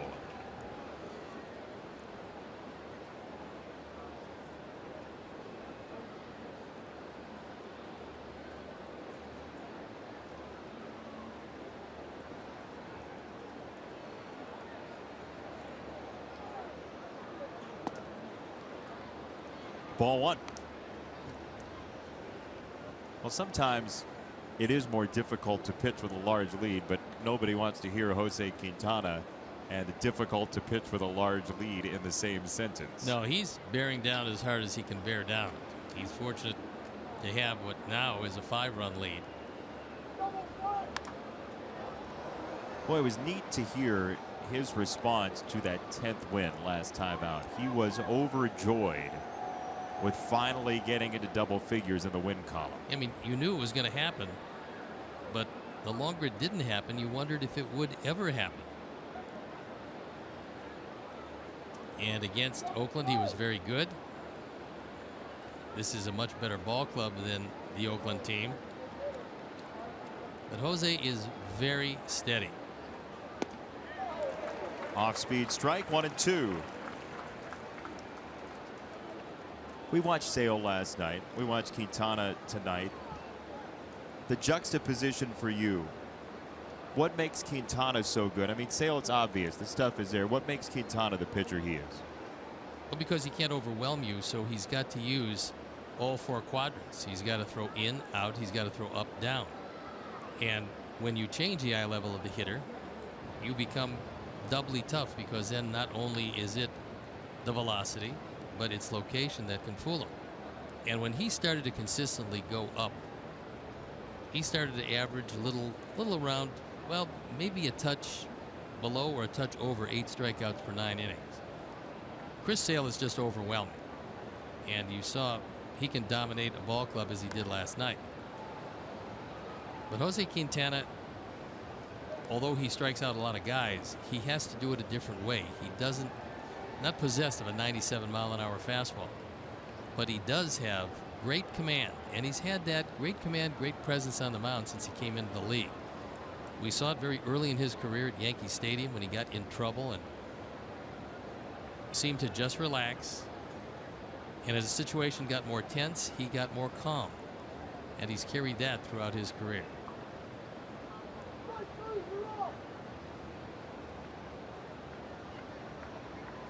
One and 2. That's outside. 2 balls and 2 strikes.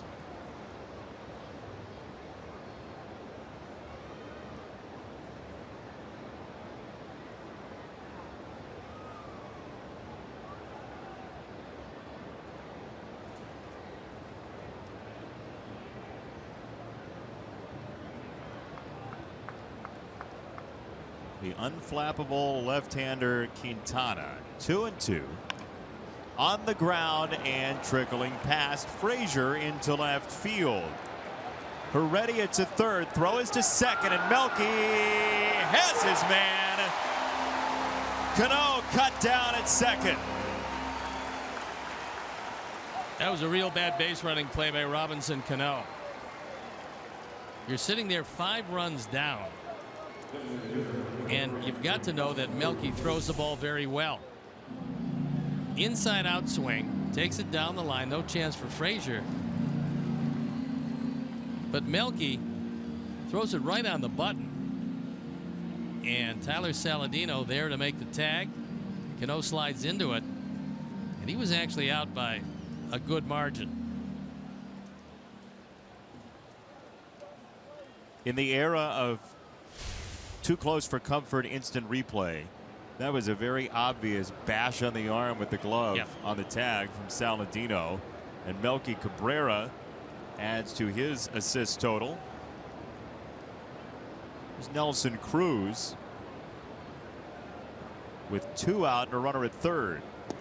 I mean, oh, look, inning building. Yeah, you got to know, first of all, who's coming up behind you. He realizes he's hitting in front of Cruz, who can turn around a game in a heartbeat. If he stays at first base, Cruz were to hit a 3-run homer, you're right back in the middle of this game. By risking getting thrown out at second base, which is what happened, you're really hurting the ball club in that situation. So not something where a manager doesn't have to go to Robinson Cano and say, you know what, that's not a really good play. He knows it's not a really good play.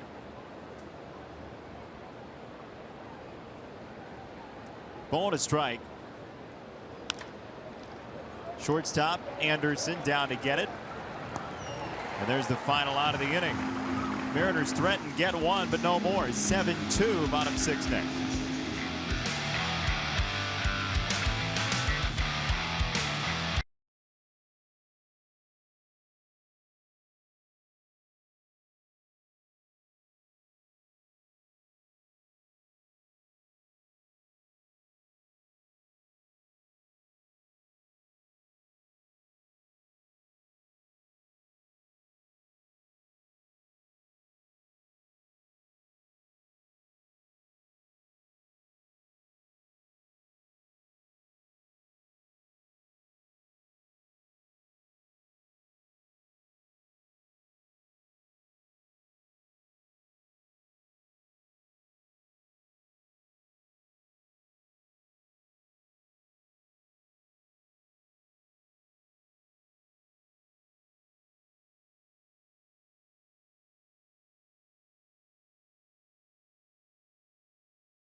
Time now for the greater coverage of baseball, brought to you by T-Mobile, and it's the year of Corey Seager, the younger brother of Kyle Seager. Hitting .323 as a rookie, 23 home runs, 37 doubles. Along with 62 driven in, he scored 87 runs, breaking the franchise record for home runs by a shortstop, held by Glenn Wright back in 1930. Historic year for Corey Seager. Brother Kyle on this Mariners team, the middle brother Justin, also an athlete, and you know they kept getting bigger. Kyle was 6 foot, Justin was 6'2", Corey even taller, about 6'4", as this ball plunges toward right field and down. Tim Anderson hits that 2-hit mark again. He's 2 for 4 tonight.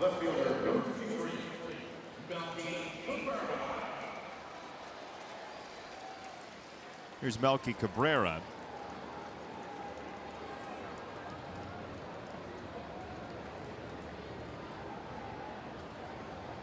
Kyle Seager, the Mariners Seager,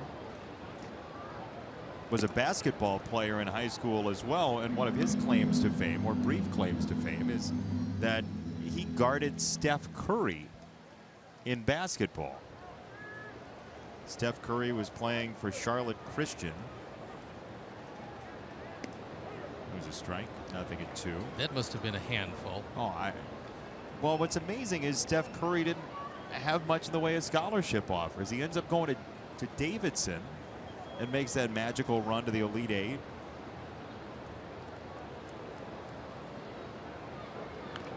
Grounded foul. Then there were programs in North Carolina who passed on his brother, Seth Curry, who had a fantastic college career as well. I mean, once one happens, once one of Del Curry's sons can shoot, wouldn't somebody jump on the other one?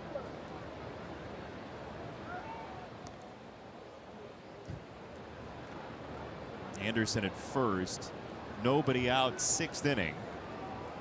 And Vidal Nuno on the mound for the Mariners.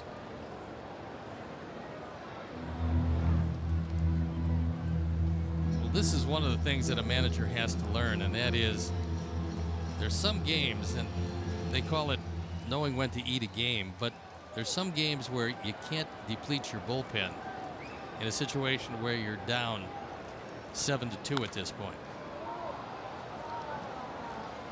In the air left field, Heredia. One away.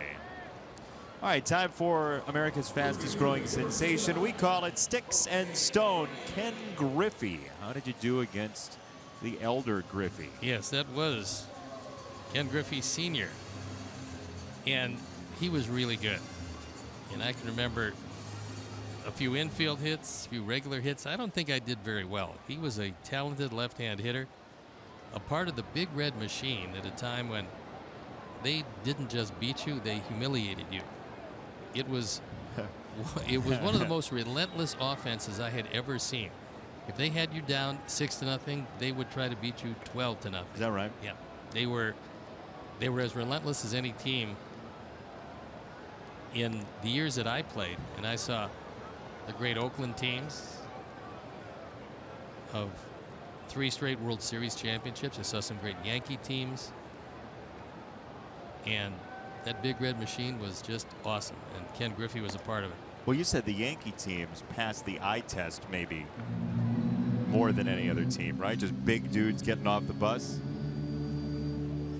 Well, Yankees were always, I mean, I don't know if it was the uniforms or what it was, but the biggest team I ever saw was not a professional team. It was the Notre Dame baseball team. Center field, and Leonis Martin has out number 2. And that's because the Notre Dame baseball team, when I played against them in college, they had many of the football players playing on the baseball team. And they came off the bus, and each guy was bigger than the next guy. Two guys played in the NFL, a guy named Kevin Hardy, a guy named Rudy Kuchenberg. They both played baseball at Notre Dame as well as football, obviously. They made it to the NFL. You can bet they played at Notre Dame. But they were gigantic. Like Frank Howard big? Pretty close to it. 6'6", 300. Ball 1 to Frazier. 1 on, 2 out, 6th inning for the Sox.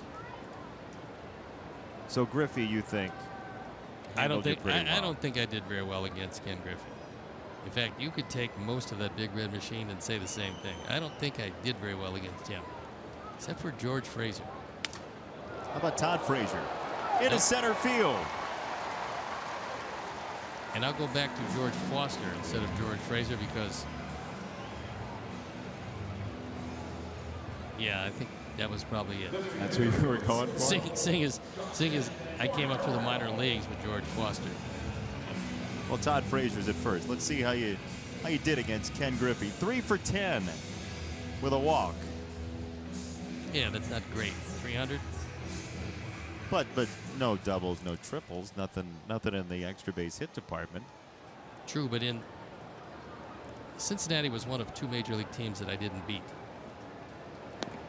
Really? And the only major league team that I didn't beat that I didn't play for. So I had them beaten. I had them beaten Wrigley Field with 2 outs, nobody on. And Griffey got an infield hit and started a rally where they scored 2 runs to beat me. Was it a good pitch at least? You threw to him? Well, that was a good pitch, but he started the rally, and then it ended with Joe Morgan hitting a vicious one-hopper, but right in the glove of Andre Thornton. It popped out and scored 2 runs. And I lost that game. I can hardly remember back that far. I was going to say, at least you're over it. Yeah. That's called strike 3 on the outside corner. Morneau is down on strikes. Nuno navigates the 6th. 7-2 Sox the lead.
List and enter the Sox 16 sweepstakes. You could win one of 16 weekly prizes or monthly prize packs, as well as an amazing grand prize at the end of the season. Visit whitesox.com/Sox16 for complete details. Through 6 innings tonight, 7-2. The Sox with the lead. Lightsabers abound on Star Wars night, and Quintana will face Kyle Seager first here in the 7th. 6 innings, 5 hits, 1 earned run on the usual no walks, 6 strikeouts. Jose has been, as he usually is, very tough to hit. Seager, Gutierrez, and Lee coming up. Kyle Seager with a ground ball, second base side. Anderson's over for out number 1. There's some controversy around Kyle's brother's team, the Dodgers. A.J. Ellis traded away to the Phillies a couple of days ago, and that's Clayton Kershaw's guy. Well, that's his personal catcher. Personal catcher. Yeah. Here's the quote from A.J. Ellis. Anything can happen in the future, but to know that in all likelihood I'll never get to catch him again is without a doubt the most devastating thing I'm feeling right now. Ellis and Kershaw both cried that day out in the dugout. Yeah. Very close. What's your stance on personal catchers? Well, my feeling, and there's been, historically, there was Tim McCarver for Steve Carlton, was his personal catcher. I was really never good enough to have a personal catcher. I was happy to have a catcher. And so. Were there days they didn't send anybody out for you? I couldn't tell the manager I would like this guy, because he would tell me to shut up and pitch, and we'll put the guy in, whoever it is that, he's going to catch the ball, you throw it to him, and that's going to be that. Sounds like a really verbose manager you played for there. Well, I played for whoever a you lot get, of them, you get, you get. And they told me the same thing. They said, I'm going to put the guy in I think can win, so you throw him the ball. That's kind of the way it goes. So when you're really good, you get a personal catcher. Otherwise, you just get a catcher. And actually, all I wanted him to do was block the ball in the dirt and occasionally throw somebody out stealing. And that was it, because I was going to call the game. Frazier at third. 2 down. That was a great play. Nice job by Todd Frazier. 1 step to his left. You don't have to be fast to play third. You have to have 1 quick step to either side. He's got it to his left. Makes the play. But my philosophy on letting the catcher call the game was, as soon as you show me a column that says losing catcher, I will let him call the game. The column says losing pitcher, so I call the game. 2 down, and there's strike 1 to Dae-Ho Lee. We also found out tonight that you played for De Niro. Hey, you get what you get. You do what you do. That's it. Yeah, you get them, and you get them. And if you don't like it, you get them anyway. But as far as, look, the A.J. Ellis, Clayton Kershaw thing, it's a very sad thing. Really? Come on. I think it's nice. No, I mean, I think it's interesting that the Dodgers would do something like that when the vibes were so positive and them getting as much out of a team that they were with so many injuries. It's a good clubhouse that you just cause some friction in. Well, but understanding the philosophy of baseball is that you're going to do, if you're the GM, you're going to do whatever you can to make your team better. And they believed that Ruiz was better for the ball club, especially offensively, than A.J. Ellis. And I understand the chemistry and everything But there's else. no capital B better, right? I mean, maybe you get more value from the position on the field. Mm-hmm. But what if what A.J. Ellis was providing in the clubhouse outweighs the value of Ruiz on the field? My feeling is if that was happened, they wouldn't have made the move. You can't quantify everything, Steve. You sabermetrics guy, you. See, that's me. That's my middle name, Sabermetrics. 7-2 Sox at stretch time.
Game. It's Miller time, brought to you by Miller Lite. And here's our Miller moment, and it came off the bat of Avi Garcia with a 2-run bomb. That made things a little more comfortable. Home run by Avila came next. That's the 10th of the year by Garcia, who's now driven in 40. Our Miller moment. And here he is. Ball number 1 in the home 7th inning. Jason Benetti, Steve Stone, our entire crew, thanks for joining us on this lovely Saturday evening in Chicagoland. Hope you're having a wonderful weekend. Avi checks his swing. 2 balls, no strikes.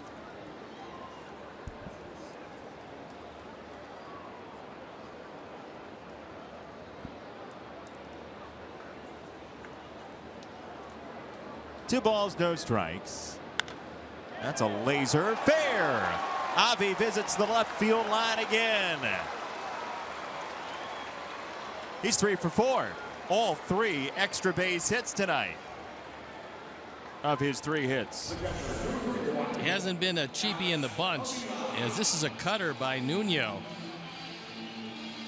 And Avi just rips it. In fact, it was hit so hard, didn't have a chance to hook foul. The high carom off the low wall. And he trots into second base. Big night for Avi Garcia.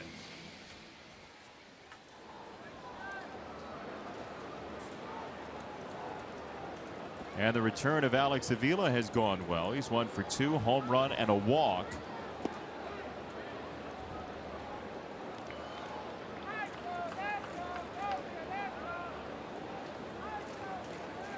Avi Garcia with a 3-hit night tonight. Sox are in double figures and then some with 13 hits.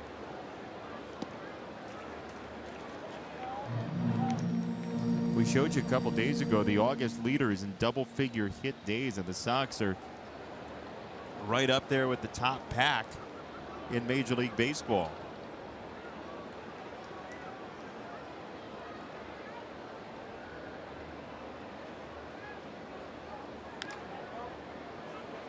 It's one of those ifs and buts were candy and nuts sort of things. But Jose Abreu, with the numbers he's putting up, you pair that with what Melky was doing earlier in the season, and there's going to be a flip of this record. Well, there's certainly no doubt about that. And I think Jose would be the first to tell you that he just couldn't find it. And it wasn't that he wasn't working hard enough, because he always works hard enough. He's very professional in his approach to the game, but he just could not find it. When the light turned on and he became the Jose we've seen over the last couple of years, he's been terrorizing pitchers around baseball. And you're right. Yeah, had it been the same way, it might be different this year. But there's, every team is saying the same thing about if we hadn't had this injury, if 3 of our hitters had just played up to the back of the baseball card, their yearly averages would be a whole lot better. But over 162, that's why there's no miracles. The best team wins the division over 162. Short series, anybody can beat anybody. That's why, regardless of what happens, the playoffs are always a crapshoot. You can lose to a team that you view as an inferior team, one that couldn't play with you in the division, and you can lose a series. The Cardinals won 83 games one year and won the World Series. It's always interesting after the season to flip through the scorebook and say, "Oh, this one," or "Oh, how'd we get that one," or whatever it might be. Deep to left field, Saladino. Heredia is back, and Saladino has left again. His 11th career home run, his 9th in this ballpark, and the Sox make it 9-2.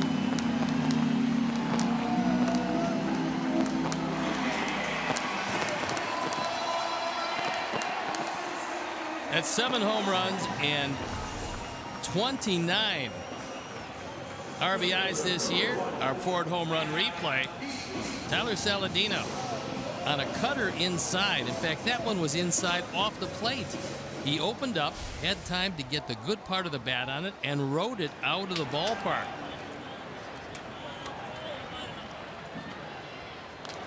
Long ball in a big way tonight for the Sox, as Saladino puts up his 5th career 3-hit game. 3 of those 5 3-hit games have come against the Mariners. He could become a professional opponent. You're saying he'd be the Globetrotters and the Mariners would be the Generals? Just take him around. He gets to play for the team that plays the Mariners. Well, the Mariners' Double-A team in Jackson, Tennessee is the Jackson Generals. So a lot of these Mariners are former Generals. They could very easily be Generals again. We're talking about the team that the Globetrotters beat each and every day, the Washington Generals, with the great Red Klotz as their shooter. Sounds athletic. Yeah, not so much, but a good shooter, and he made sure that the Generals never won, which is really important to the Globetrotters. They have an image to portray. 3-2 for Eaton, as Vidal Nuno is the gentleman to take the brunt of this offense tonight. Eaton continues it. Base hit, center field. Fans experience Levy Restaurant's fine dining and service while enjoying a breathtaking view of U.S. Cellular Field from the First Merit Bank Stadium Club. Memberships are available to season ticket holders. First Merit Bank Stadium Club is also perfect for non-game day events, including weddings and corporate parties. For more information, call 312-674-1000. It's a beautiful place to have a lunch, have a dinner, watch a baseball game. We had a lunch there the other day with a great many of the front office folks. No Sundays served, though. Ooh, no, we didn't, but the cookie. There were cookies. There were cookies. I really love chocolate chip cookies. You do? Yes. In fact, I had to tear myself away. I should still be back there. That's what those wild horses were for. Seager to second. That's a brilliant double play by the Mariners. What a great job that was. Fading into foul ground, he ends the inning. 9-2 Sox.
The lead and our Xfinity high-speed action replay. And here it is tonight, one of the prettiest double plays you'll ever see. Into foul territory goes Seager, and Cano athletically across the bag.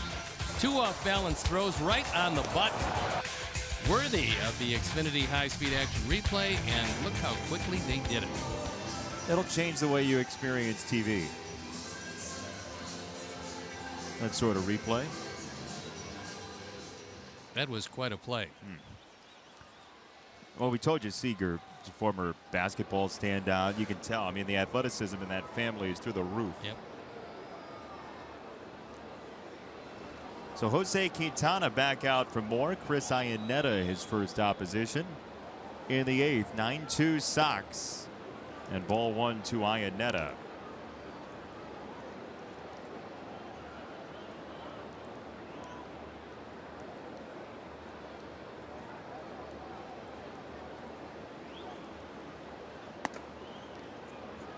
Two balls, no strikes. The former fourth-round pick for the Rockies in 2004 out of North Carolina. A math major at UNC, Chris Iannetta.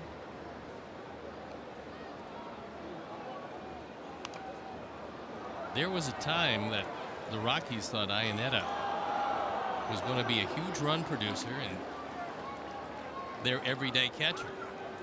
Didn't work out quite as well for him as he would have liked.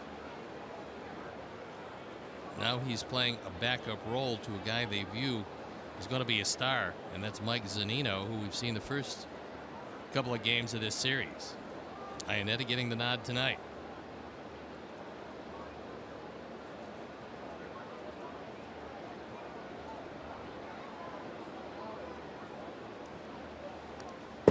Fouls it away. 2-2 on Iannetta. Sox pen up and going. Jacob Turner. Dan Jennings.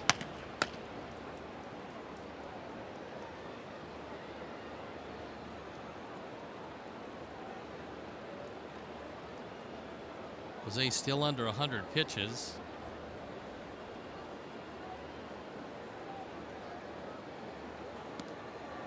There's ball 3. He crossed him up on that one.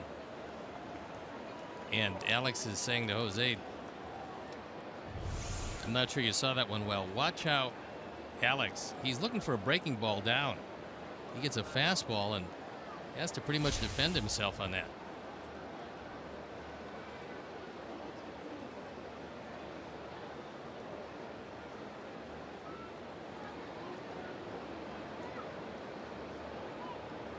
Three-two is high. Ball 4. First walk tonight for Jose Quintana. Well, Iannetta last time he was up made an effort to walk on the 3rd ball. This time he gets to 4 and takes his base, and a visit from Don Cooper.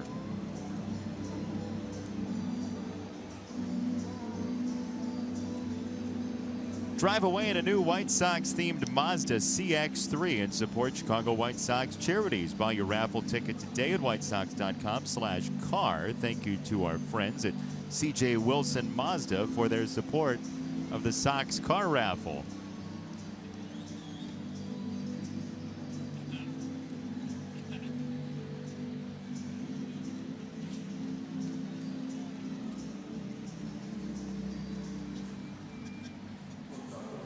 Here's Marte. So Quintana got 4 in a row prior to the walk from Iannetta. 3 groundouts and a swinging strikeout from Dae-Ho Lee, the last of those 4 outs.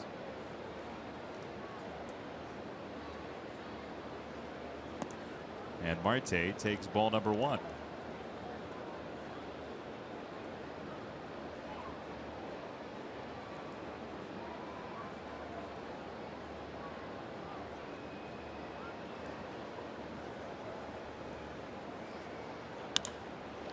Line to left field. Melky is there.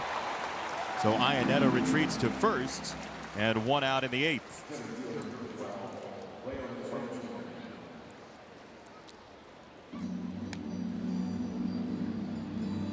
The Mariner bullpen up and going, and it's a man they just called up. Dan Altavilla from Double-A Jackson. Yeah, he's a hard-throwing right-hander that was a starting pitcher. It's a lot like Edwin Diaz. Well, he doesn't throw as hard, but they moved him out of the starting role, put him into the bullpen. He's actually picked up 3 or 4 miles an hour. We saw that with Glenn Perkins of Minnesota when he made the transition from a starting pitcher to a closer in that case. Same thing with Diaz. Diaz now throwing 100. He wasn't going to throw 100 as a starting pitcher. You just have to work too many innings and throw too many different pitches and working a changeup every now and then.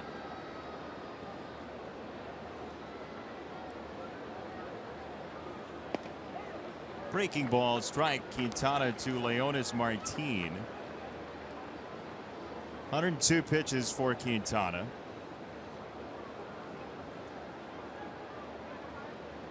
Gave up the leadoff double, which came around to score. Then 1 more run in the 6th, and that's all she wrote for the Mariners tonight. That was strike 3 that did not get called, and it had all of the zone. Pretty good pitch. Sometimes you just miss him. Paul Emmels had a very good night behind the plate. Alex Avila did a nice job of not going down with it, but didn't get the benefit of the call.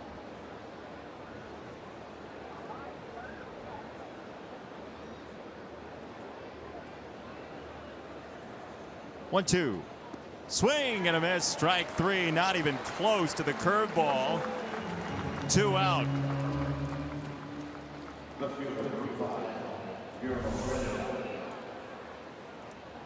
Drops this one low and away. Out of the zone. And here comes Robin. He figures with 104 pitches and the kind of lead he has, he's going to save him a few pitches in this one. Bullpen needs some work anyway. Yep. After Sale didn't give him anything to do yesterday. Well, that's what you expect from your 1 and 1A guys. You expect them to go deep into the ball game. That's exactly what they did. How about the nod from Quintana to Avila, and then the nod for Quintana from the crowd? Yeah, I mean that's just great. This fandom really appreciates Jose Quintana. He gives him a tip of the cap. And so, Dan Jennings comes in. We'll step out and be back after these messages.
Now for the Midas Tire and Auto Service experts, call to the pen, and it is Dan Jennings.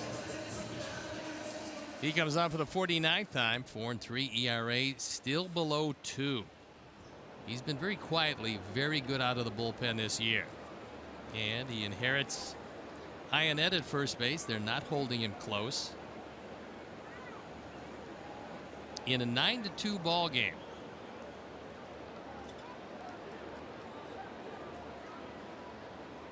Jennings to Heredia.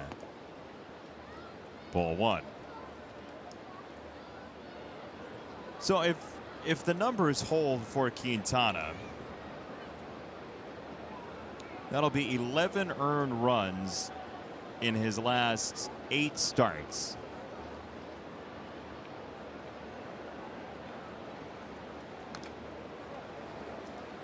(11 earned in his last 8 starts. I would say that's pretty good, all things considered. Yeah, that'll do it for you. Well, look, he's not as dominating as Felix Hernandez was in the year when he won the Cy Young Award with a record of 13-12. But over the course of the last 4 years, he's been one of the best pitchers in baseball. And when you look at the records, you just have to shake your head because he never really gets the amount of wins commensurate with his ability.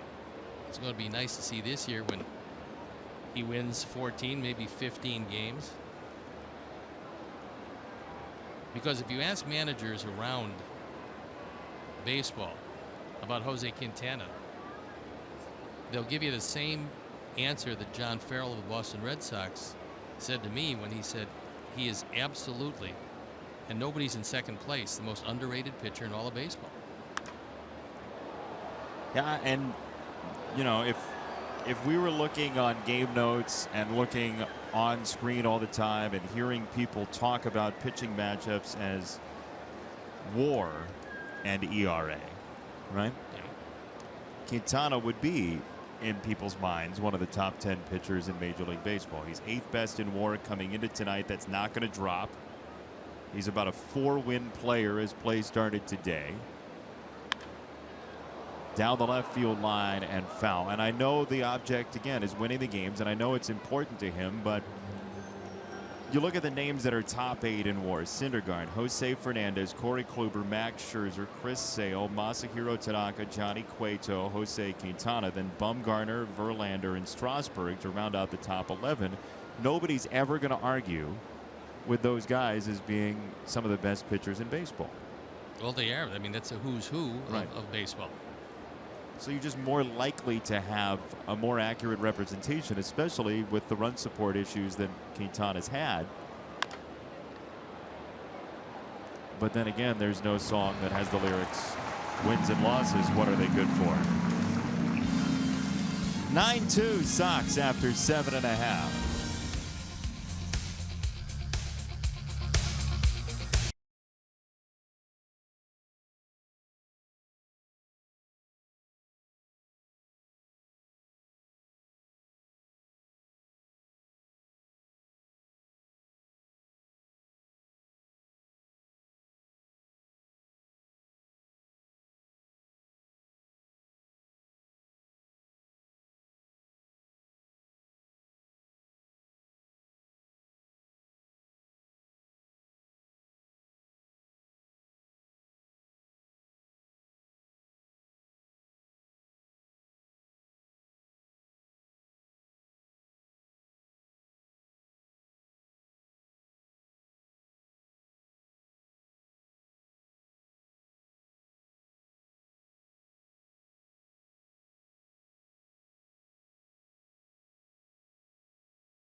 Dan Altavilla. Major League debut. Yeah, from Double-A Jackson, Single-A Jackson, and Double-A this year. Combined 7-3, ERA 2.38. Hard-throwing right-hander. And might have found his spot coming out of the bullpen. They are still looking for a quality setup man to hand the ball to Edwin Diaz. A day he'll never forget. Altavilla with ball number 1. He got well under that fastball. That's the reason it stayed up. And they list him at 5'11". Might be a touch shorter than that, but he's got to stay on top of it.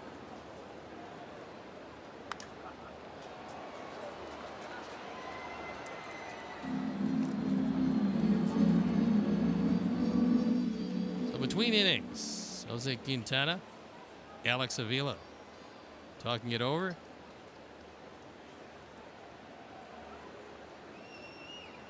Alex with wonderful orange nail polish. Quick throw from Seager. And there is out number 1. On the road traveling and want to watch your Chicago White Sox? Subscribe to MLB.tv Premium for live or on-demand baseball on over 400 devices. Real-time highlights, live look-ins, pitch tracking, and more. Blackout and other restrictions apply. Visit MLB.tv for details. Well, what Dan Altavilla gets by making his Major League debut here in Chicago is to play in front of this crowd and avoid a road trip to Biloxi. That's where Double-A Jackson is right now. Well, I'm sure that he's most unhappy to miss that one. No heat and humidity down there. 5-game series against the Shuckers. They also haven't had a whole lot of rain this decade. 0-1. Yanked to third. Seager again on Abreu for out number 2. Time for our PNC Bank upcoming schedule. We got one more game here with the Mariners in this homestand. And then it's off to Detroit for 3 against the Tigers and on to Minnesota with 4 against the Twins. Our PNC Bank upcoming schedule. A lot of hay to make in the American League Central down the stretch, whether it's getting in the way of the Tigers, the Indians, the Royals. And the Tigers tonight battling the Angels and not faring very well at this point, down 3-1 late in that game. Kansas City getting hammered by Boston. And all that said, and I know you look at the percentages, even if you win this game, you're 62 and 66. The numbers are very slight on playoff chances. But you go on one run, and it does change the prism with which you view the season. So we'll see as the Sox get reacquainted with the American League Central how September goes. I will tell you one thing that has always held true. The sky's blue. Well, that also. And the sun's going to rise in the east. But in 14 years of professional baseball, not one time did I ever come to a baseball game and see a guy go out there without the single goal of winning that baseball game that day, and it didn't matter where the team was at any one given time. I'm not going to tell you that everybody bared down for 9 innings when you're 40 games back, but I will tell you that these guys want to win each and every day. Altavilla with an impressive Major League debut. It's 9-2 Sox after 8.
Baseball on CSN Chicago comes to you Tuesday night from Detroit as our Sox face Miguel Cabrera and the Tigers. It all starts at 6 p.m. Do they get CSN Chicago in Ireland? You know, it's going to be really nice, your trip there. You're going to have a wonderful time. Thank you. You got some great advice from Bob Vorwald, who's in the booth. Make sure about your crossing the street. When you step off the curb, make sure you're looking the proper direction. Right, because it's just the opposite. Jacob Turner is in for the Sox, and a foul ball. We'll look at the numbers on Jacob Turner. On for the 13th time. 1-2. ERA a little higher than he would like.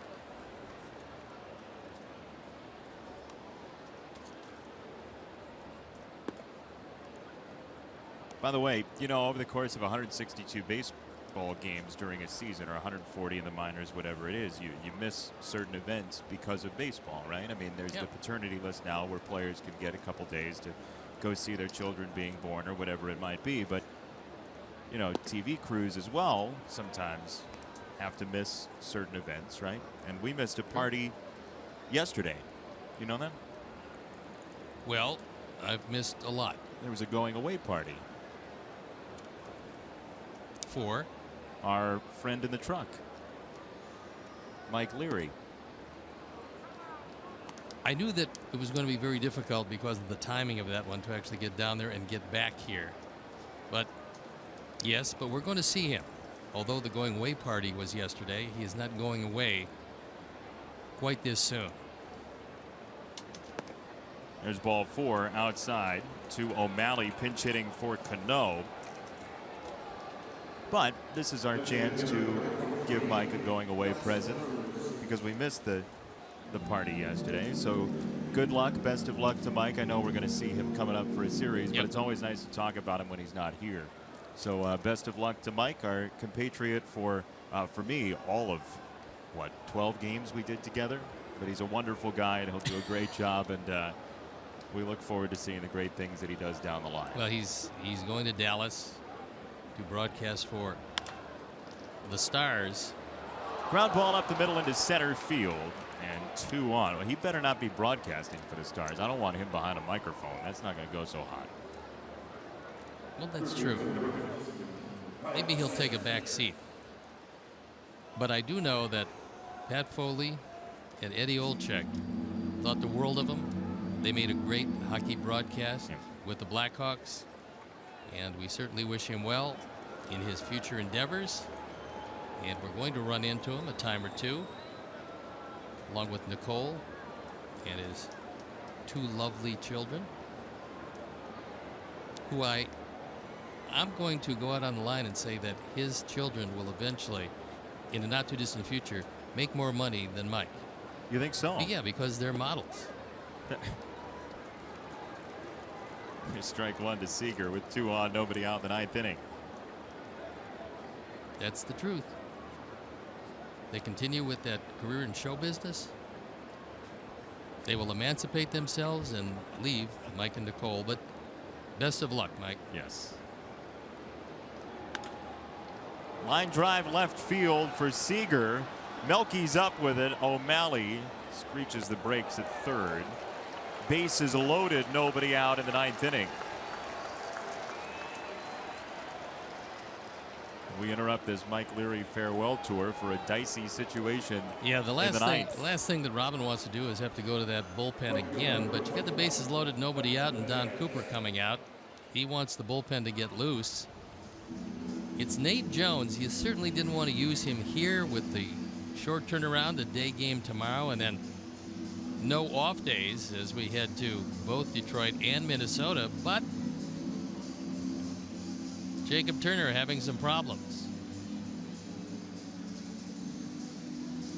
One ground ball alleviates most of those problems, as long as it's hit at a person wearing pinstripes. Well, especially because Franklin Gutierrez these days doesn't run particularly well. Mostly hits the ball in the air. He's only grounded into 5 double plays this year, although he's played pepper with Todd Frazier at third base a couple of times. Strikeout in between. He's 0 for 3.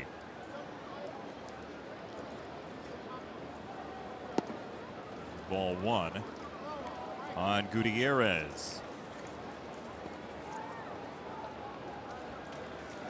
Mariners can change a game in a hurry with 177 home runs entering play tonight.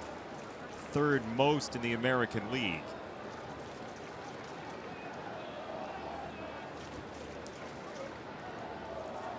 One ball pitch. 2-0.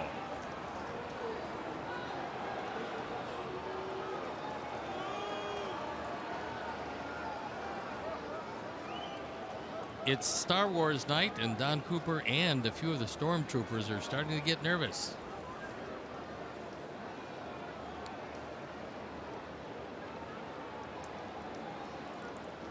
Two and 0 on Gutierrez. That ball's tagged deep to left field. Melky's back there for out number 1. O'Malley tags and scores. It's 9-3. And the folks here at U.S. Cellular Field try to extract their hearts from their throats. I think Gutierrez thought he got this. The way he took a look at it, he's wondering how it didn't go out of the ballpark. But as that one got to the track, it seemed to just die as Melky went back, measuring it all the way. Has actually a couple feet to spare.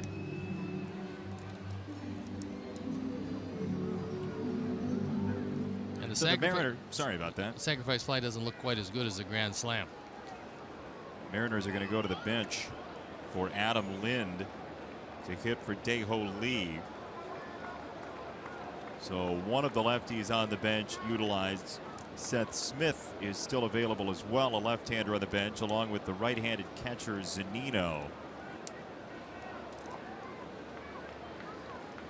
Turner to Lind with one out and a run in. Strike one call.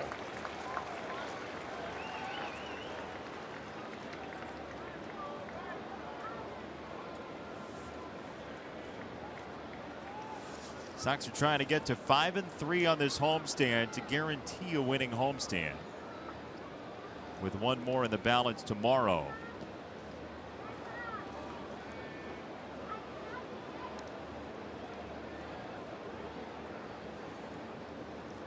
Pretty good pinch hitter, Adam Lind. I would say so.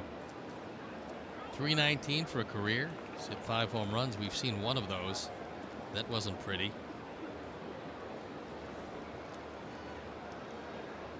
Big power the opposite way. 2-1.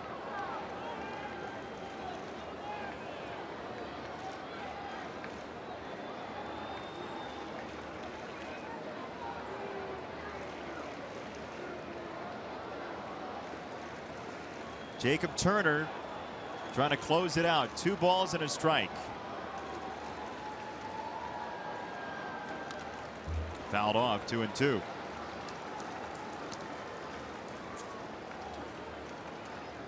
That last pitch is actually right where Lynn wants it. Maybe out a little too far, but he likes the ball away. It's not that far away. And Jacob is, to this point, keeping everything away.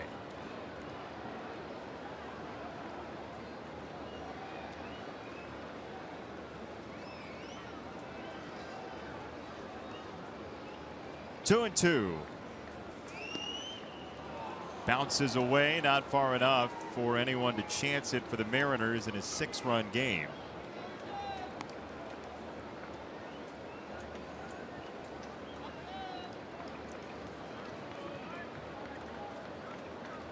Well, Robin Ventura certainly doesn't want to have to scramble the Nate Jones Jets in this 9th inning if he can avoid it.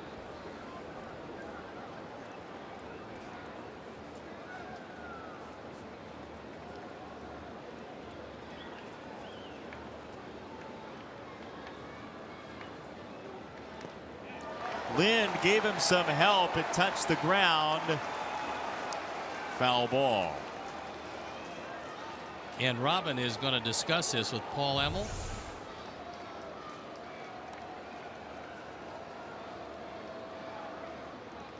Yeah, if he got a piece and it hit the ground, it's a foul ball. Yep. If he didn't get a piece, first base is occupied. He's out.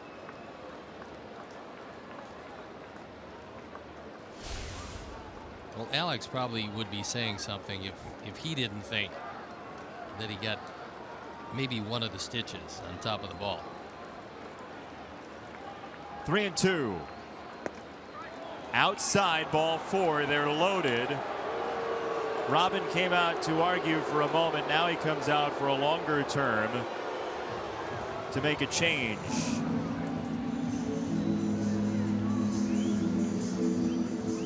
Bases loaded, 1 down for the Mariners. Their 6th hitter of the inning will come up. Iannetta scheduled. Nate Jones out of the bullpen. 9-3 Sox in protection mode.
finest tire and auto service experts call to the pen, and it is Nate Jones.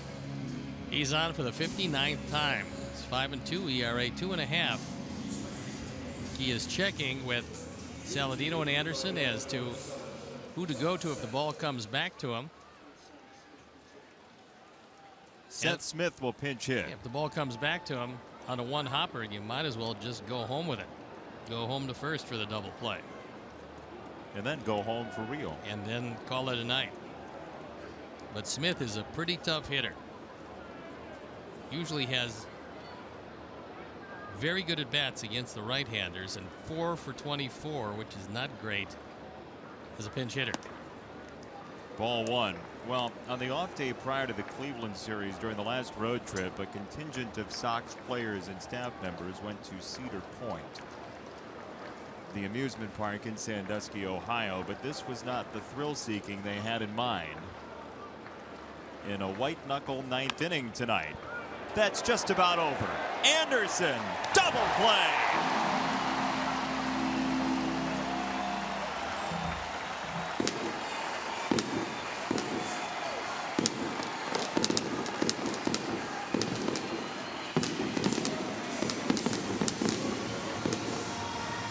Pretty successful way to get out of that and end the ball game for Nate Jones as the Sox winners of 2 of 3 with 1 more remaining, and Jose Quintana going to 2 above 500, winning his 11th game. And Jose Quintana was just brilliant tonight, going 7 2/3, giving up a couple of runs, only 1 of them earned on 5 hits with a walk and 8 strikeouts. Doesn't get much better than that. Got a lot of run support, and the fans really appreciated his effort. Sox are winners. Robin Ventura has guaranteed a winning homestand. His team goes to 5-3 on this trip through U.S. Cellular Field. And we say goodnight from Chicago. For our director, Jim Angio, producer John Walgren, associate producer Mike Norman, tech manager Mark Harper, and the executive producer Jim Corno Jr. He's Steve Stone. I'm Jason Benetti saying so long for our entire crew from U.S. Cellular Field. Coming up next, Subaru Postgame Live with Chuck and Bill. You've been watching Chicago White Sox baseball on Comcast Sportsnet.